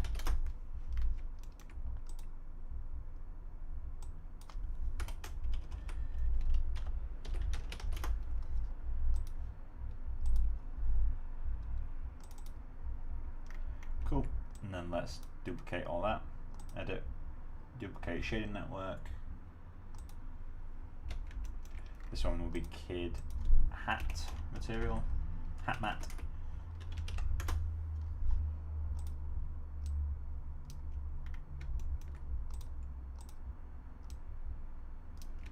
Okay, and this one gets a hat.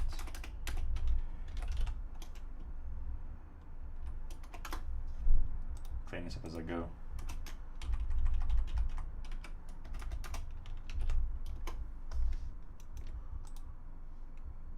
this one will be hat.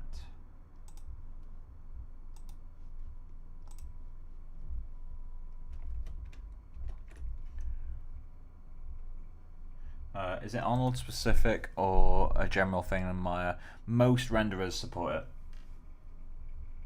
Like a majority of renderers can do it. I didn't duplicate the right shader, but at least it's working.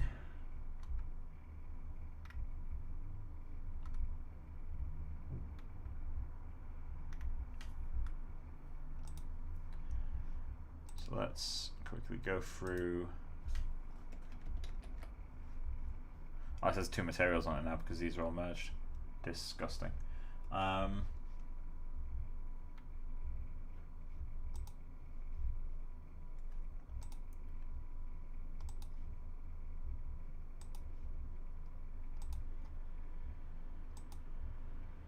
Come on, select it.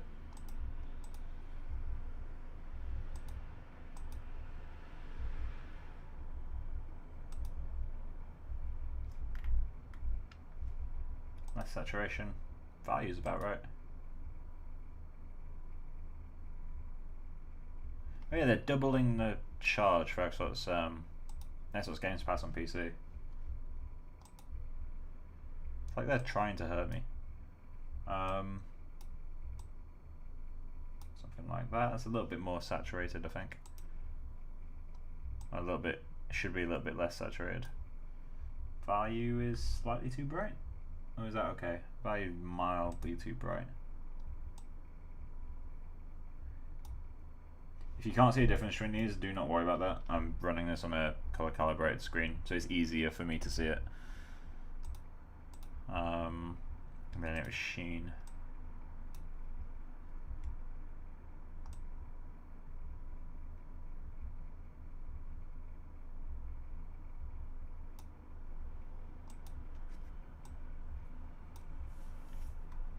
And then roughness, let's put that as like 0.8. Cool. There's a start. It's taken way longer than I wanted it to. Let's create a coat shader. Just so we've done something, achieved something today. New material. Let's go with Arnold standard surface. And let's call you kid coat matte. Open you up. We're just going to make a super quick cloth shader. File.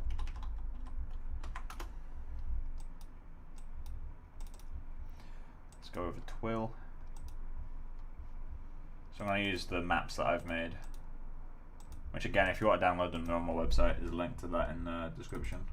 It's just in the free stuff page. Cloth table maps.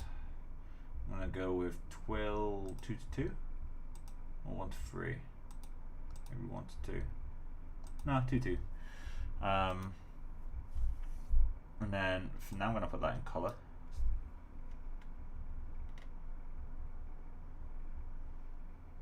Beautiful. Right, okay, so my lazy trick, connect repeat U to repeat V. So I can type this once rather than twice. That's obviously way too big, so let's keep going. 40.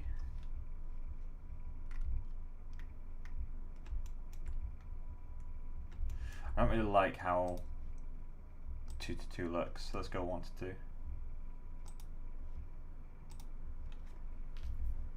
Yeah, these are all modeled to be the exact same. Like when I made these maps, I modeled them, and they're modeled to be the exact same scale. So when you change from map to map, it shouldn't change scale, except from herringbone, which was really awkward to get to tile, like just because it's such a complex weave. This needs to be changed. But yeah, so we've got that. Let's now plug that into a AI color. Is there a layer? Is it just layer texture that it wants me to use? Cool. let's get our color. So this can be that for now. Create another layer, drag that this way, and set this one to be, for now let's keep it like that actually. We also need another layer at the beginning, which is black for now.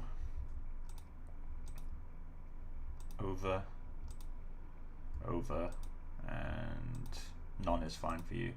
The layer texture goes left, right to left. So we've got our tile map. I'm just going to connect red and blue are basically different masks.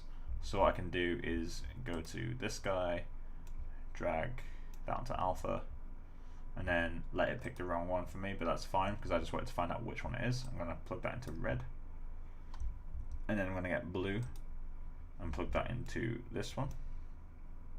Again, I'm just going to do that. So now we start to get a blend between the two. Now if I pick a color that is more similar to that first one, well actually let me go to this guy for a second to make him bright red so you see what's happening. So it's just going through and assigning each material. It's not doing a great job right now, so let's go to none. It's kind of struggling.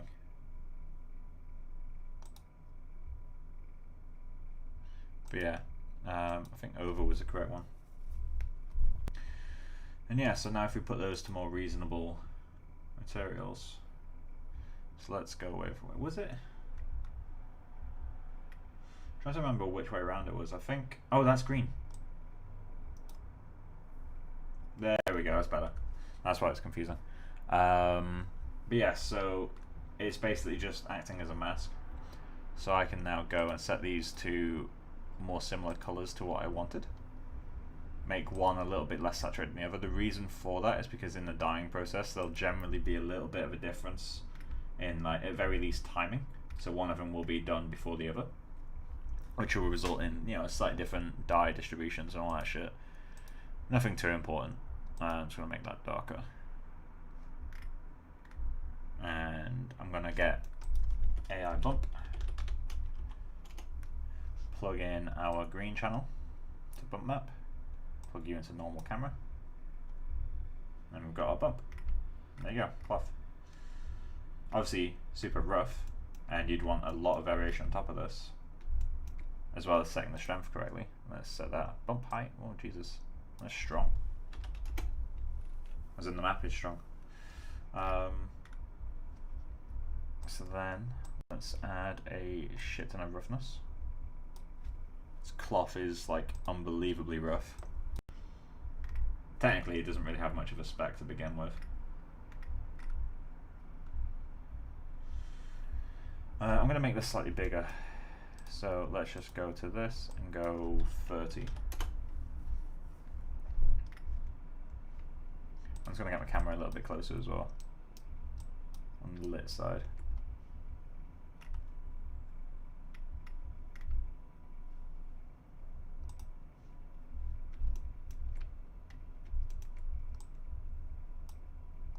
So I'm going to need to lower that value there. Let's put this to something a bit closer to the other two.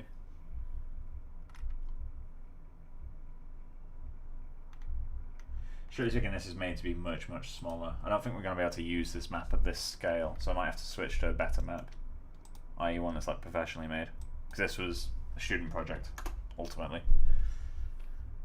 It's made to be like this kind of scale.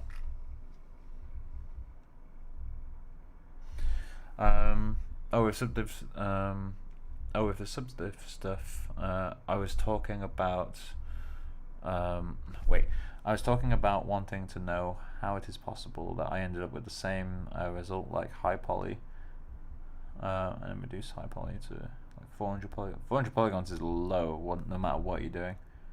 How is it possible both end up the same? It's just displacement. So if you push when you lower the poly count of a mesh, you're not doing it to you're not doing it to speed up your render times. What you're doing it for is to speed up your viewport and to make animation possible. Because with a high poly mesh, you can't really rig it and do much of it. It's so slow.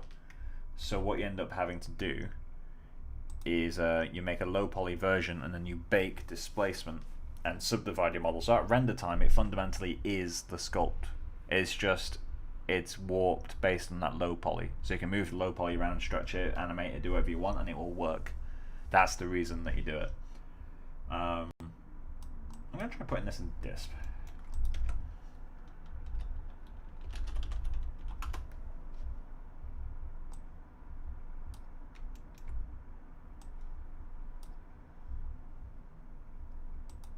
It's quite strong by default, you may be noticing.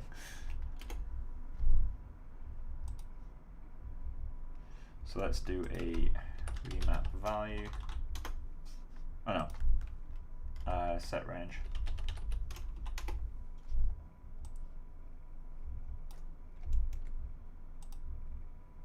This plugin not, in fact no, we don't want to do that. Value X. Let's go with value Y just so we're keeping consistent. Then out value Y.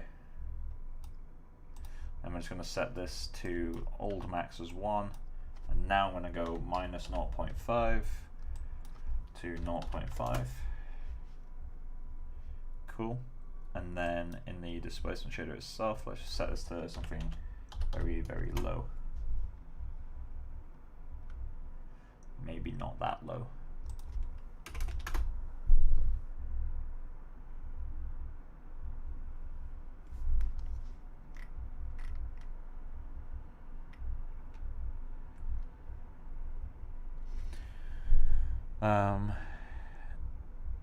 Is there a limit to how low you can go before the animation, before the information on the bake gets distorted? It depends on how well. So there's a lot of depth to that question that is really hard to answer. You just want to go as low. I mean, the thing is, ultimately, you want to go as low as you can while still holding the shape. So if I was to look at my model from a really big distance, it would look the same as my sculpt. Like if I viewed this from like 10 meters away, or like 5 meters away, it would look the same as my sculpt, just without a little bit of surface breakup. You want it to still look the same. You don't want to go down to like one triangle and then displace it into a full sculpt, which is technically possible with vector displacement, but don't. That's a bad idea. But yeah, like the strength of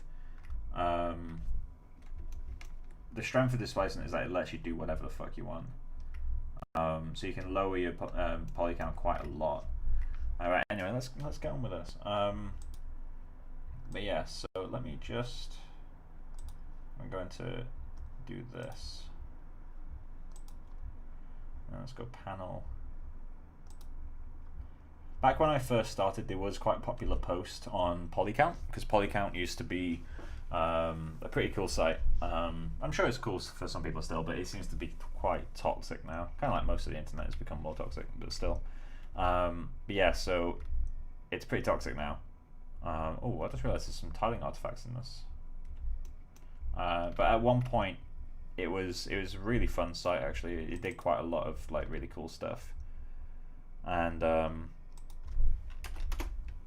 try that.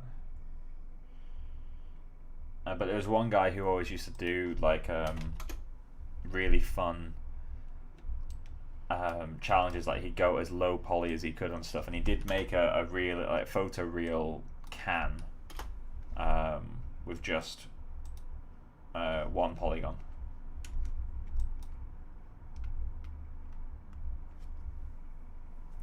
This isn't loading.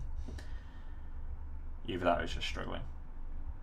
Because it's doing displacement now, so it's going to be a lot slower on updates.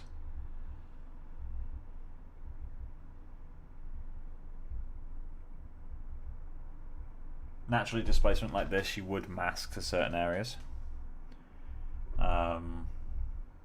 That's really struggling though, so I'm going to leave that alone. And I think I will put this back into bump for now. So let's just get rid of you. Well, I need to keep you actually. So let's get rid of you and turn you back on.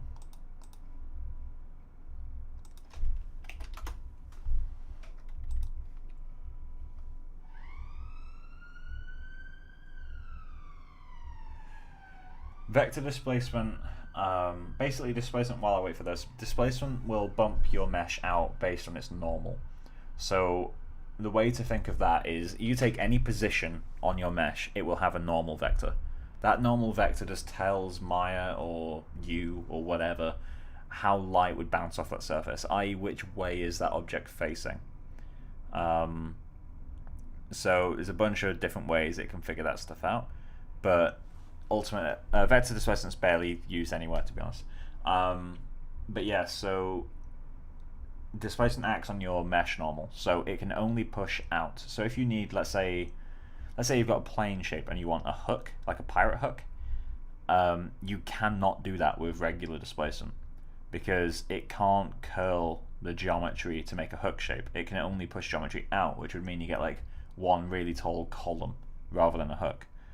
Vector displacement can tell any specific vertex on your model after subdivision, so when it's like millions of vertices, it can tell it to basically subdivide in a completely new way. Not subdivide, displace in a completely new way. So it'll move it out on the y vector, forward on the z vector, and like left on the x vector, or whatever. Like it can move in all three directions. I just said x vector and y vector. That's not a thing. Yeah, it can move in the x and y and z direction, like independently. So it's really fucking cool. Also, this has stopped updating. I don't know why. Anyway, let's get a little bit more progress on this. So I'm going to create a facing ratio, create a ramp texture, delete you, move you over, and then let's just add this. So I'm just going to drag that over there, set you to add.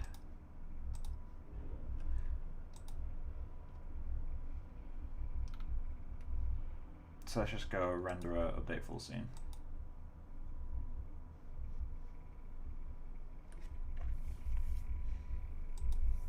Okay, so now we can invert this.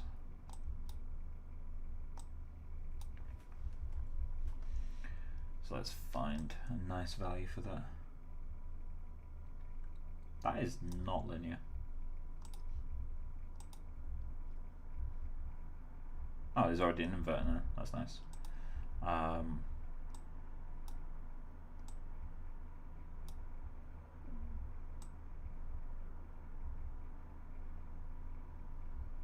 Somewhere like there. And then just obviously crank it way, way down. Would it be better to do that in the alpha? Let's not do it in there.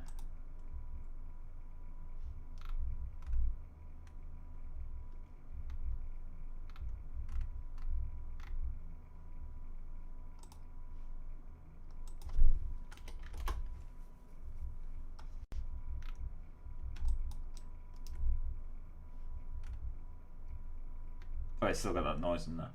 Right, okay. Oh, so the noise is working then. Alright, let's zoom out a little bit.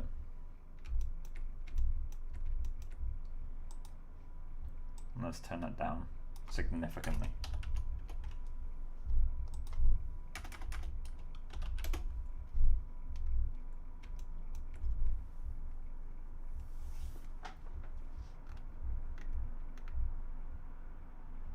This noise is a really helpful tool because it lets you bend the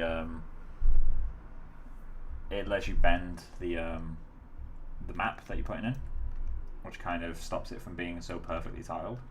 You can also use a noise in this rotate UV to do the same thing, but that's kind of does this. Annoyingly, you can't control the frequency very well with this, so that's why rotate UV is technically better. So now, to make it actually look interesting, because currently it looks incredibly flat, what we need to do, I need to pick an angle and minimize the viewport. So now I need to make some displacement. So let's create a fractal. And then let's create a layer texture again. Drag you in, close you. Grab that set range, and then plug you in there.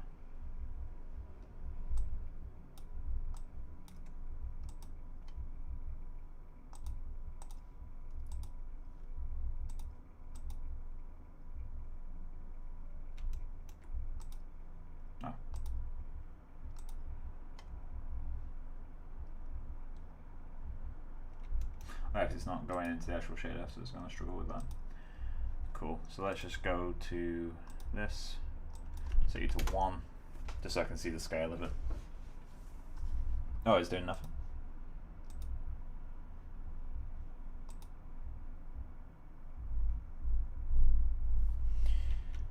Okay, let me try something. I'm just going to put this into emission color. Emission's turned off, so it doesn't matter. Why is it green? Either way, I can see it now. Right, so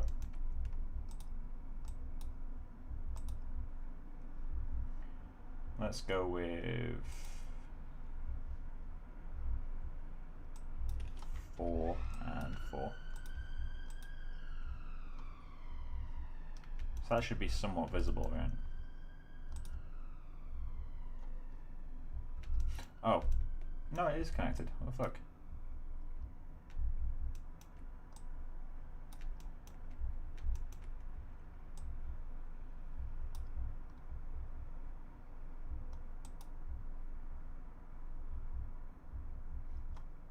Oh, that's why.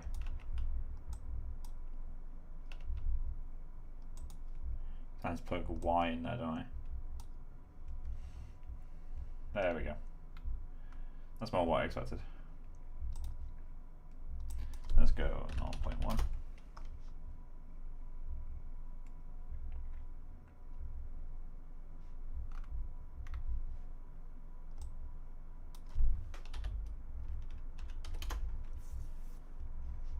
So there's extra information to manipulate mesh. Yeah, exactly.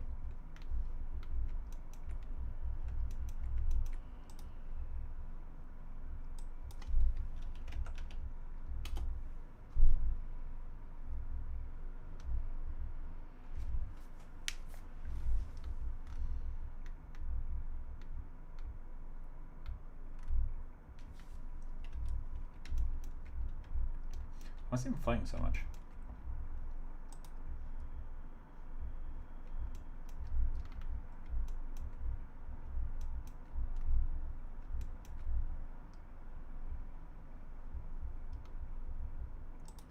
Let's try going even bigger.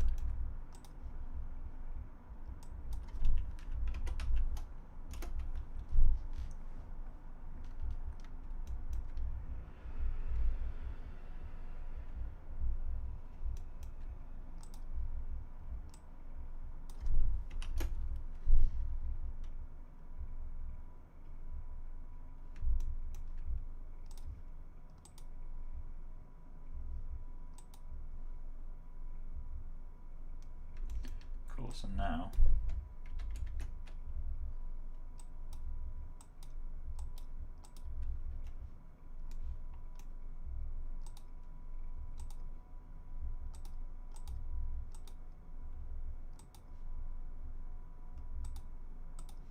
let's go to 4 on you.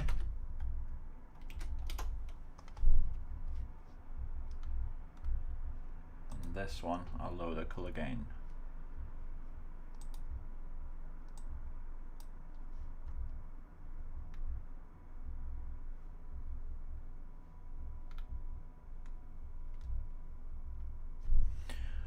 Do you know what they would do differently about cloth shading at MPC with realistic project? Because you said this is a student level of quality.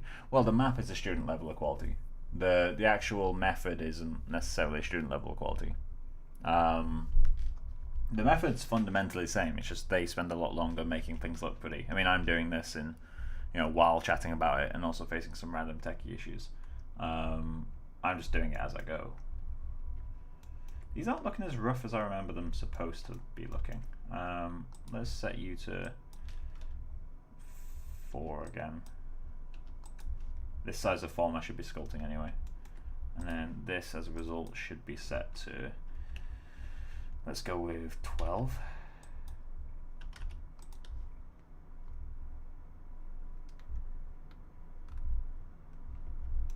And then what I can do now is just grab the green channel of U. So let's create a value to HSV to RGB.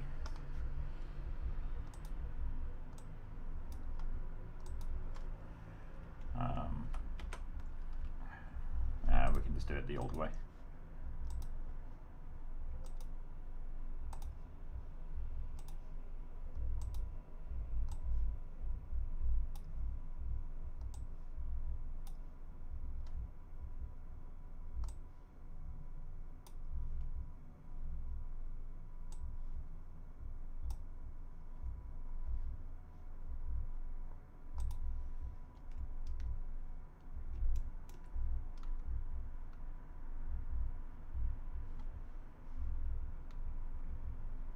Yeah, the main thing now is that it's missing the secondary forms. Yeah, it is secondary forms. You could argue it's even primary forms that it's missing. Let's take you over there. Should make that a little bit brighter. Not that bright, maybe.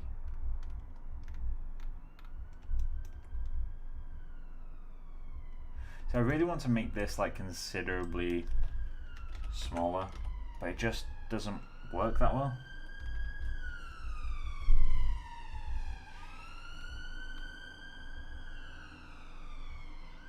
And again, it needs to be masked off a lot of areas.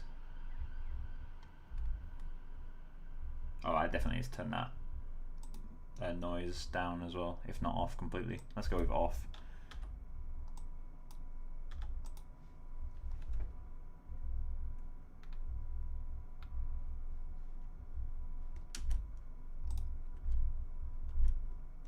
Yeah, the thing with cloth shading is it depends so much on the actual forms.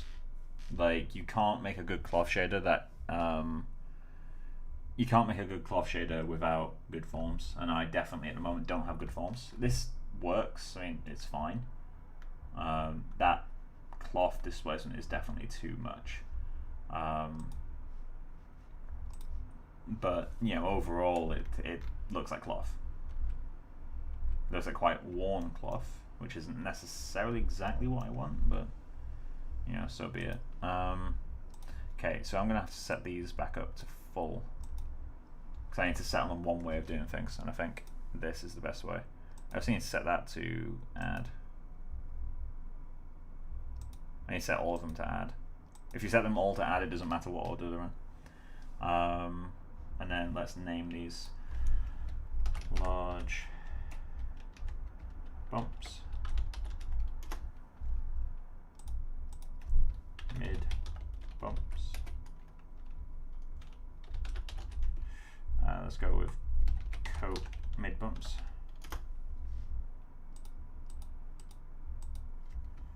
Coat mid bumps.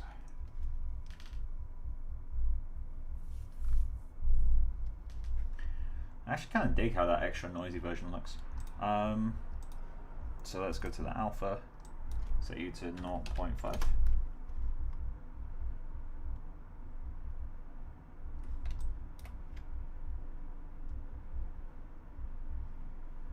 And then coat mid bumps, set that to like 0.75.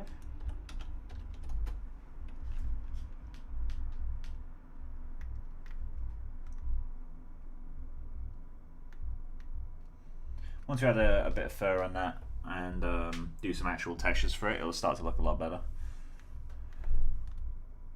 Because this at the top is just a color variation thing. It's not actually like supposed to be the color. I feel like I should do a super speedy one for the scarf as well. I really should have done it on the hat, because the hat already has displacement.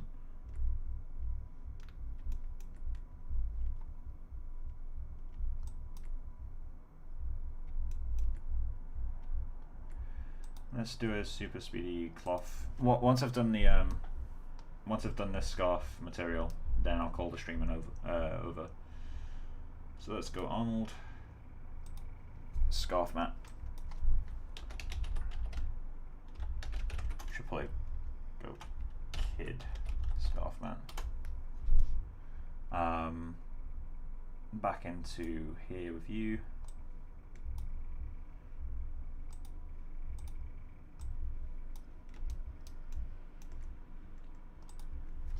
What colour do I want to do? Black?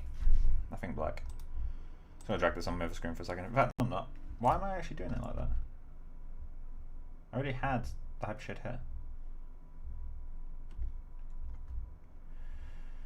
So got that selected.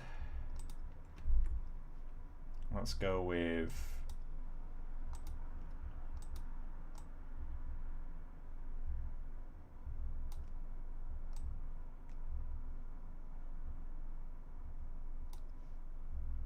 well, could do like a fleecy type thing, right? Let's try a wool first. So I'm gonna create a file node. File texture. Let's go over to the professional ones. Let's go with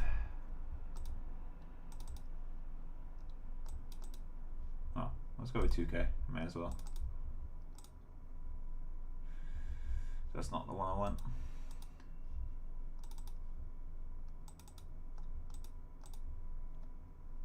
This one could be cool. So that's a disp, this one's the ID, so we need both. And then I'll ignore the opacity, because you can get the opacity from this anyway. So let's create a layer texture.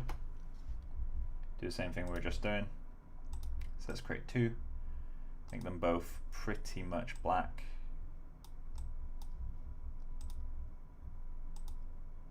That's the same tone, slightly lighter. Set them both to over in this case.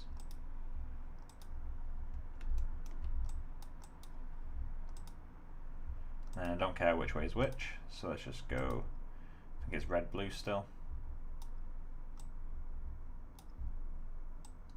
Base color. Set you to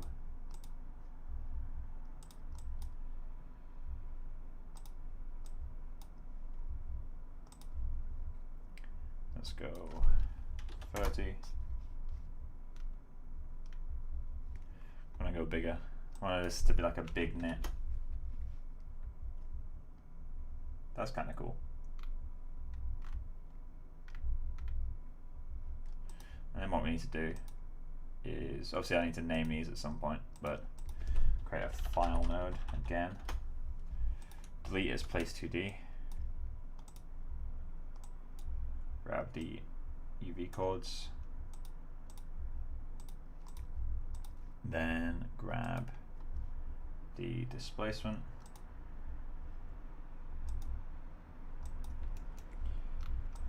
Create a displacement shader. Plug you in there, watch it break, set range. Let's go with, let's just go with, to keep it consistent, let's go with green. So max to that, minus 0.5, 0.5, in value, out green.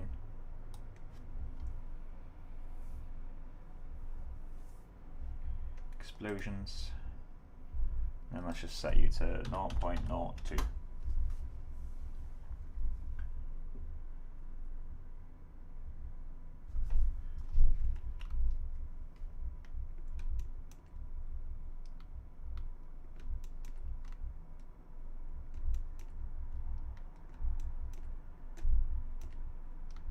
So I kind of like the artifact I'm getting on the side here. That's not correct, it shouldn't be doing that, but I kind of like it anyway. So I'm going to add the facing ratio, AI facing ratio, ramp. I know you can connect the facing ratio directly, but I don't really like to. I prefer to use ramps, so I'm going to use a ramp. Plug you in there, set you to add.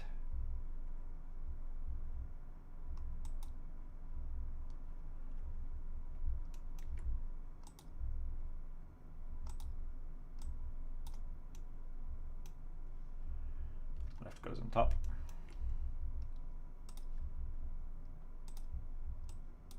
This would be quicker.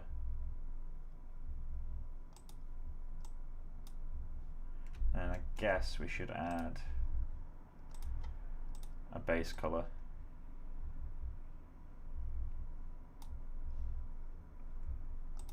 Cool.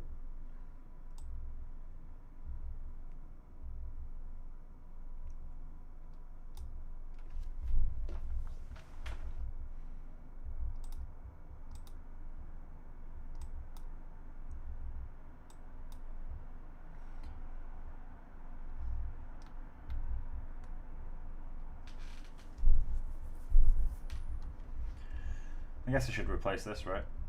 The actual fabric that's being used. So let's grab you.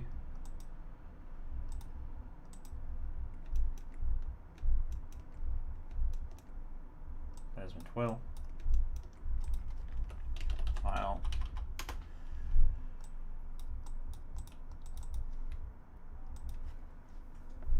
So we've got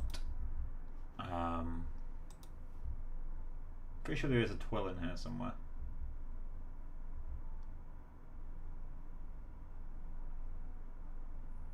Damned if I can remember the name though. Was it one of his cotton ones?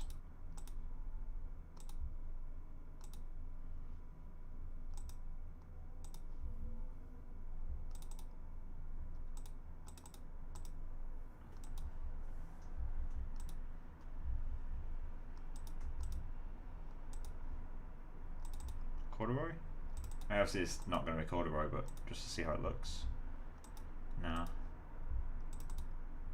It's not going to be this one, but just kind of want to see how it, yeah, not that. Cotton 04.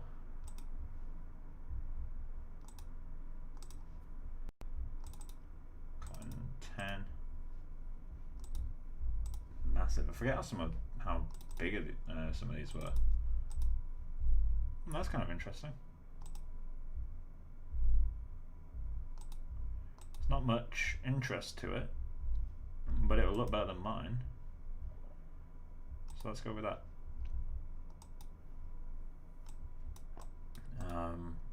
Let's grab that out UVU, and then while I'm at it, get the other one.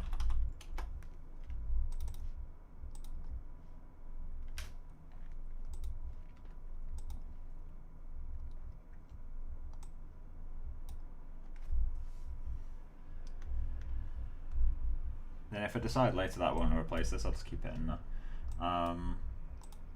So we want you, and then I need to mask both of these two. So that it was red and blue that I want, so let's go red, blue, and then the green needs to go to, well, color needs to go to you.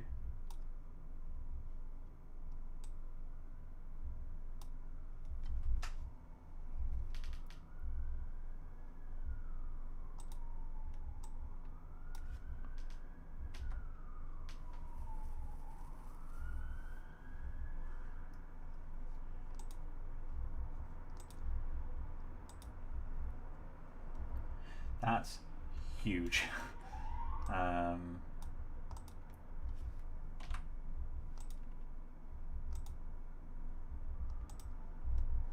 Okay, let's go with 200 by 200. Oh, it's automatically doing that. Seriously? 2000? No, that's broken.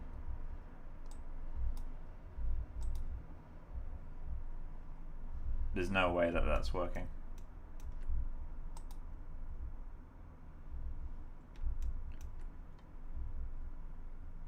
So let's try going, oh, turn you off. Set you to 1.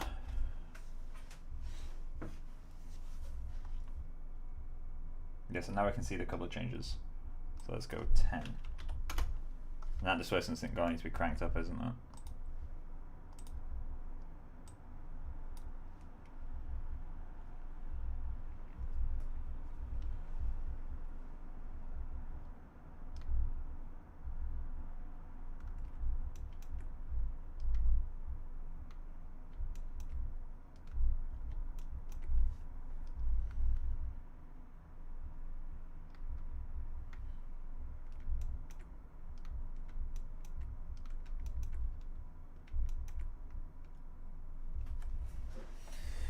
Yeah, not too keen on that.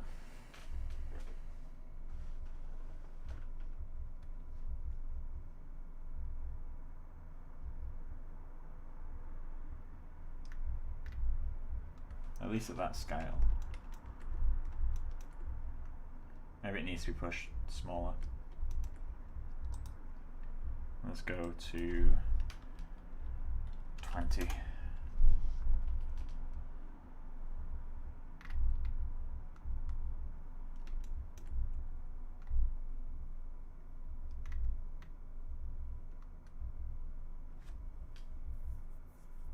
Then we need to add some subsurface to soften them up, which is easy enough to do. So let's change that color a little bit.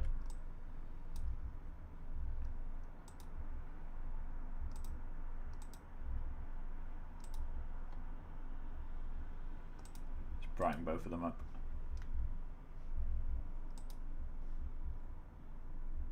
We could go the really extreme old way they did Twill.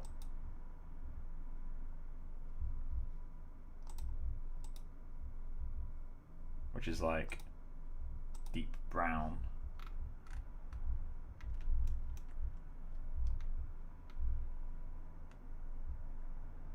Although this isn't a Twill thing, is it? So it's not going to work. Because this one does like so much.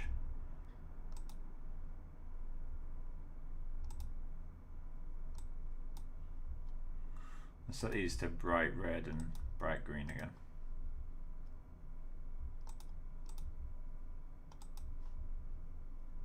Yeah, so that gives you an idea as to how powerful one of them is over the other. Maybe they're too small again.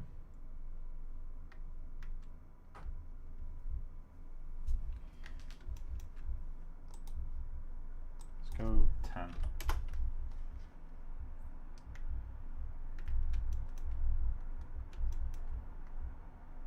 Oh yeah, it's because the red barely peeks through. Yeah, let's change which one I'm using. Let's go cotton 13. What do you look like?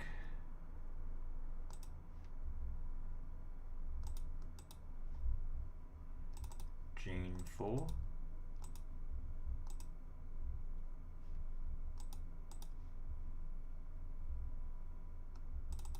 Linen is not going to be right, but I kind of want to see what it's like.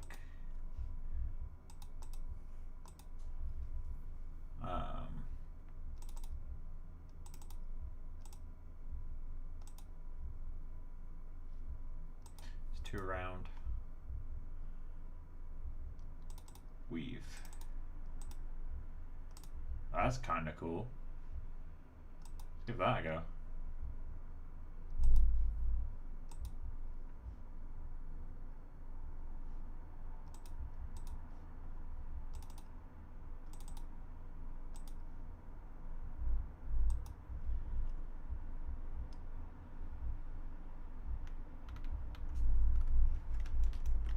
I kind of dig it. Let's just stay with this crazy color. So obviously the size needs to be changed. Or does it? Let's go to something extreme like 14 to see how it looks at a small scale. Yeah, I think that's how it's supposed to be used. About this scale. So let's put that up a bit because I do want everything to be oversized.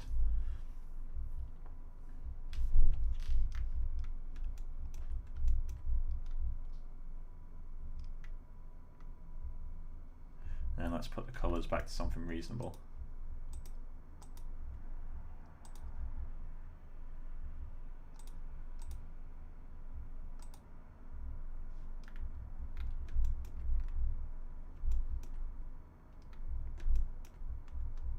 Yeah, that's as close as we're going to get to Twill without using Twill, right? So let's stay with that. And then I need a lot of maps to push this further, because I need to add the detailing around here. I need to mask it out in some areas. I need to wear it down in others.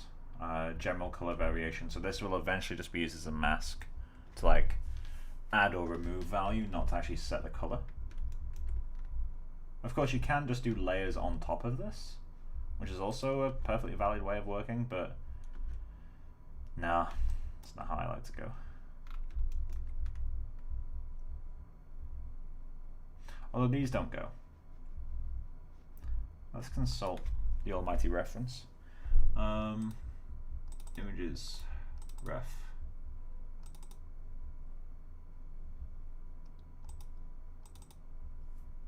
Does it give us any clues as to the color values? It just says darker, that's all it says. And we have successfully made it darker, although these stripes need to go the other way. So let's get this guy.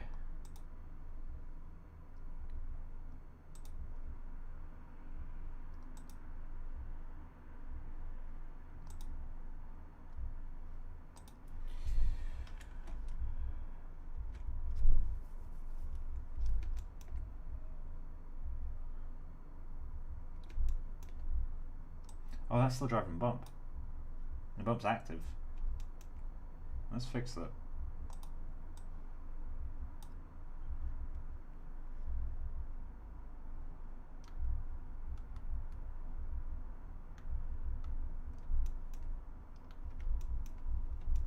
I can probably turn that off now, actually.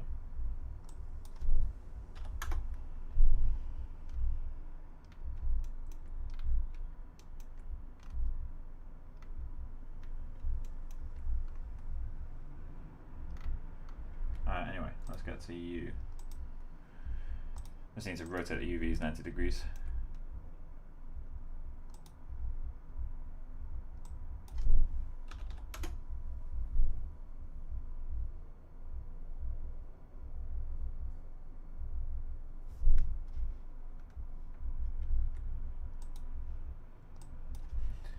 Is it in decimals?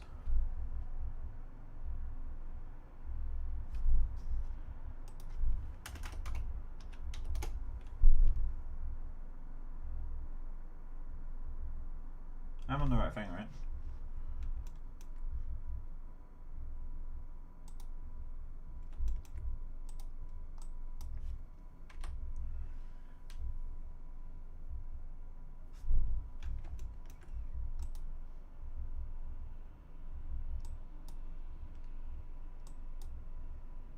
Does it not read that? That's a fucking shame if it doesn't read it. Apparently not.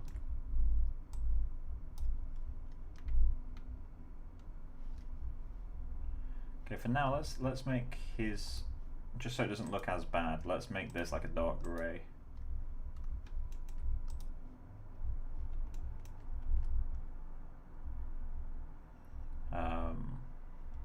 Where are you? Is that the one?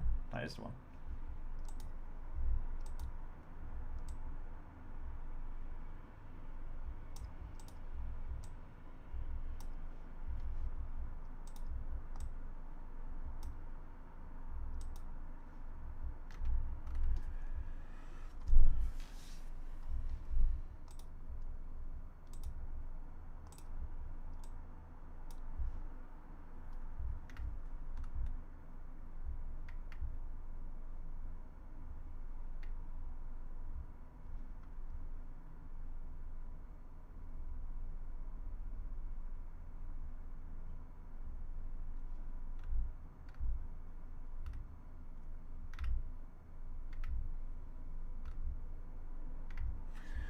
Let's get that little bit of display subsurface on there now.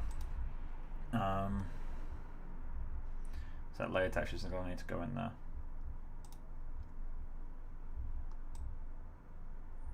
Oh, I need to set that to 1.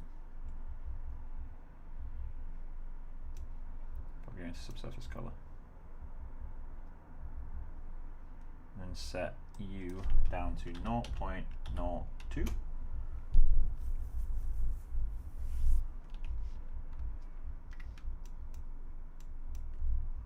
So I need to check my scale.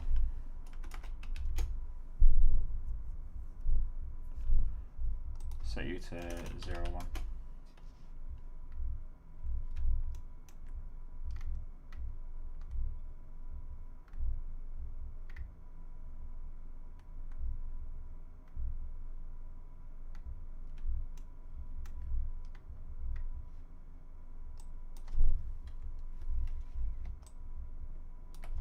render without it here, or with it here. Cool, and then go there. And just turn it off here.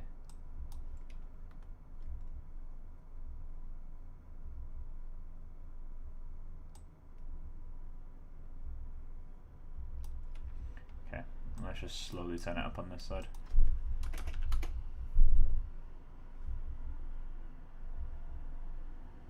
See how it like softens it out, like the shadows are a little bit less deep. It's going to be insanely subtle just because the subsurface color is near black anyway. But that just softens things out. Might be a bit too soft now.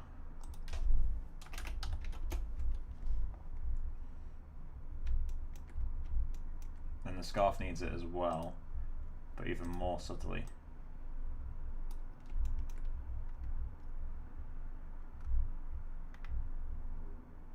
So we get this looking nice and clean. And let's go here.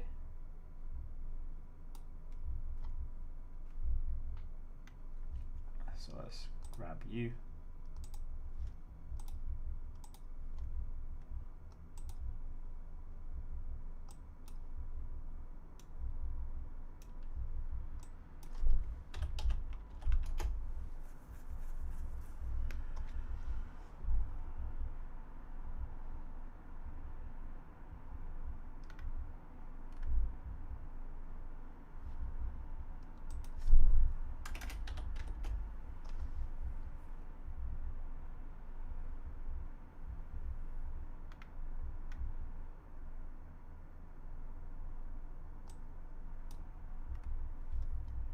Kind of makes everything look chalky, which I'm not too keen on.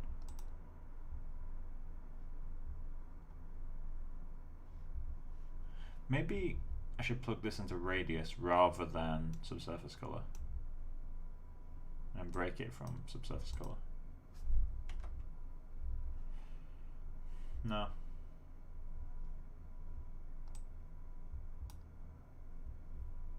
What happens then if I set this to like 1?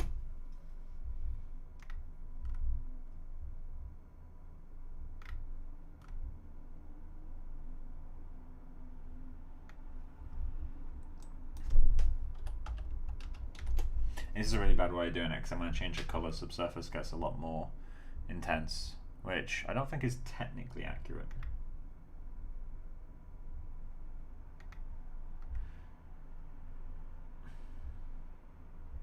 I think what I'll do, I'll read into how subsurface works, and then I'll start adding it, because I'm pretty new to Arnold. Frankly, I don't know how it works. So let's just remove that from there. Set you to 0. Kill that.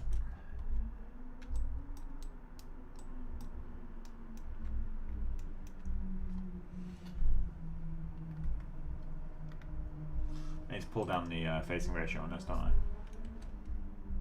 And that's why I'm going to end the stream because my knees, I want to stand up for a bit. Is this the right one? Yeah. Kit coat, layer texture, there it is, ramp.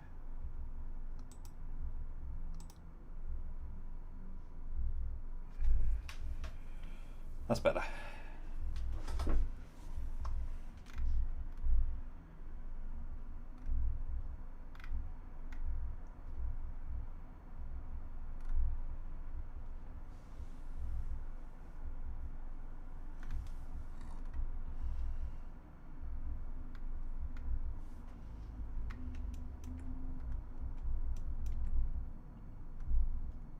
This feels nowhere near displaced enough now.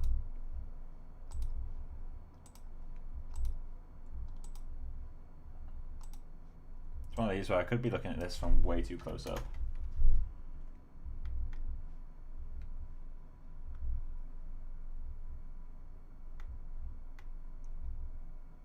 You gotta remember, this is like a big knit scarf.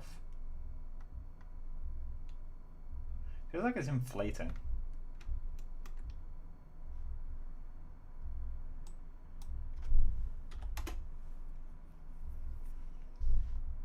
Yeah, that mid value is not set up correctly.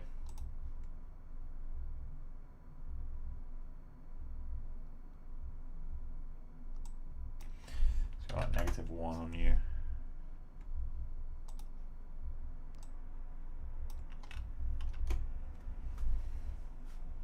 So it displays in more than it displaces out now.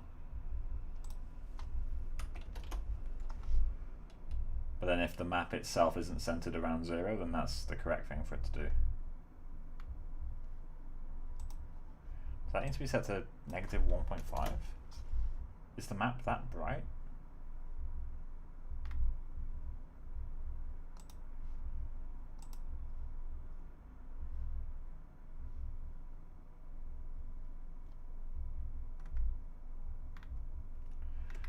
That's closer at least.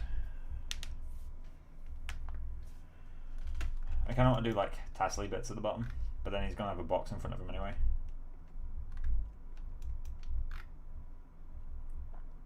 But let's show that box.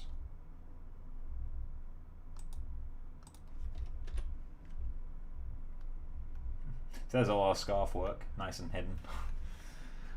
Maybe the box should be the asset I do properly. I'm going to bed. Good night, Mike. Yeah, good night, man.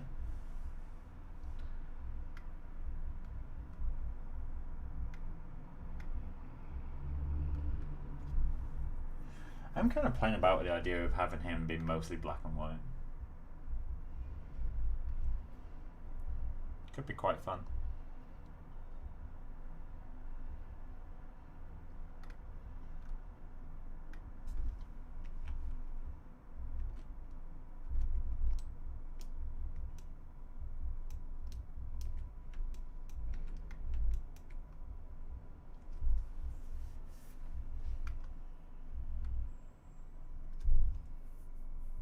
Yeah, I need to fix the UVs on these side bits.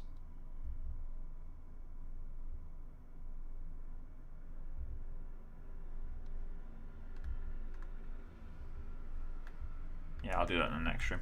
Alright, cool. So let's plan out the next stream. Next stream will be on Saturday, more than likely.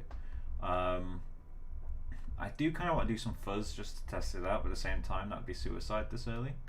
I do need to get some general cloth detail on this stuff, but at the same time, I'm going to be simulating later, so I don't know how far I need to push that.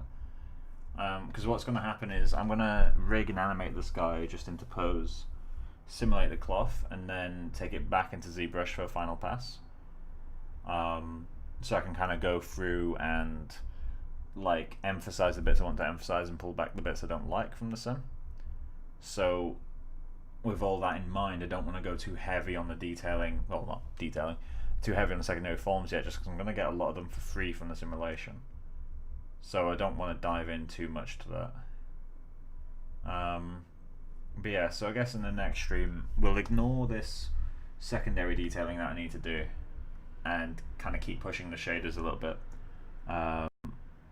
Maybe even like do this stuff at the top, like do the hat, start blocking out the face. Or I could just start working on this guy, on the box, because the box needs work, obviously. We'll figure it out. Could even do the hands. The hands don't look great from this angle. I need to add a bit more volume to the palm. That should be pretty easy to do. But yeah, anyway, I'm going to end the stream here, guys. Enjoy the rest of your nights. And if you want to come back on Saturday, feel free. If not, no problem. And yeah, enjoy the rest of your nights. Bye, guys.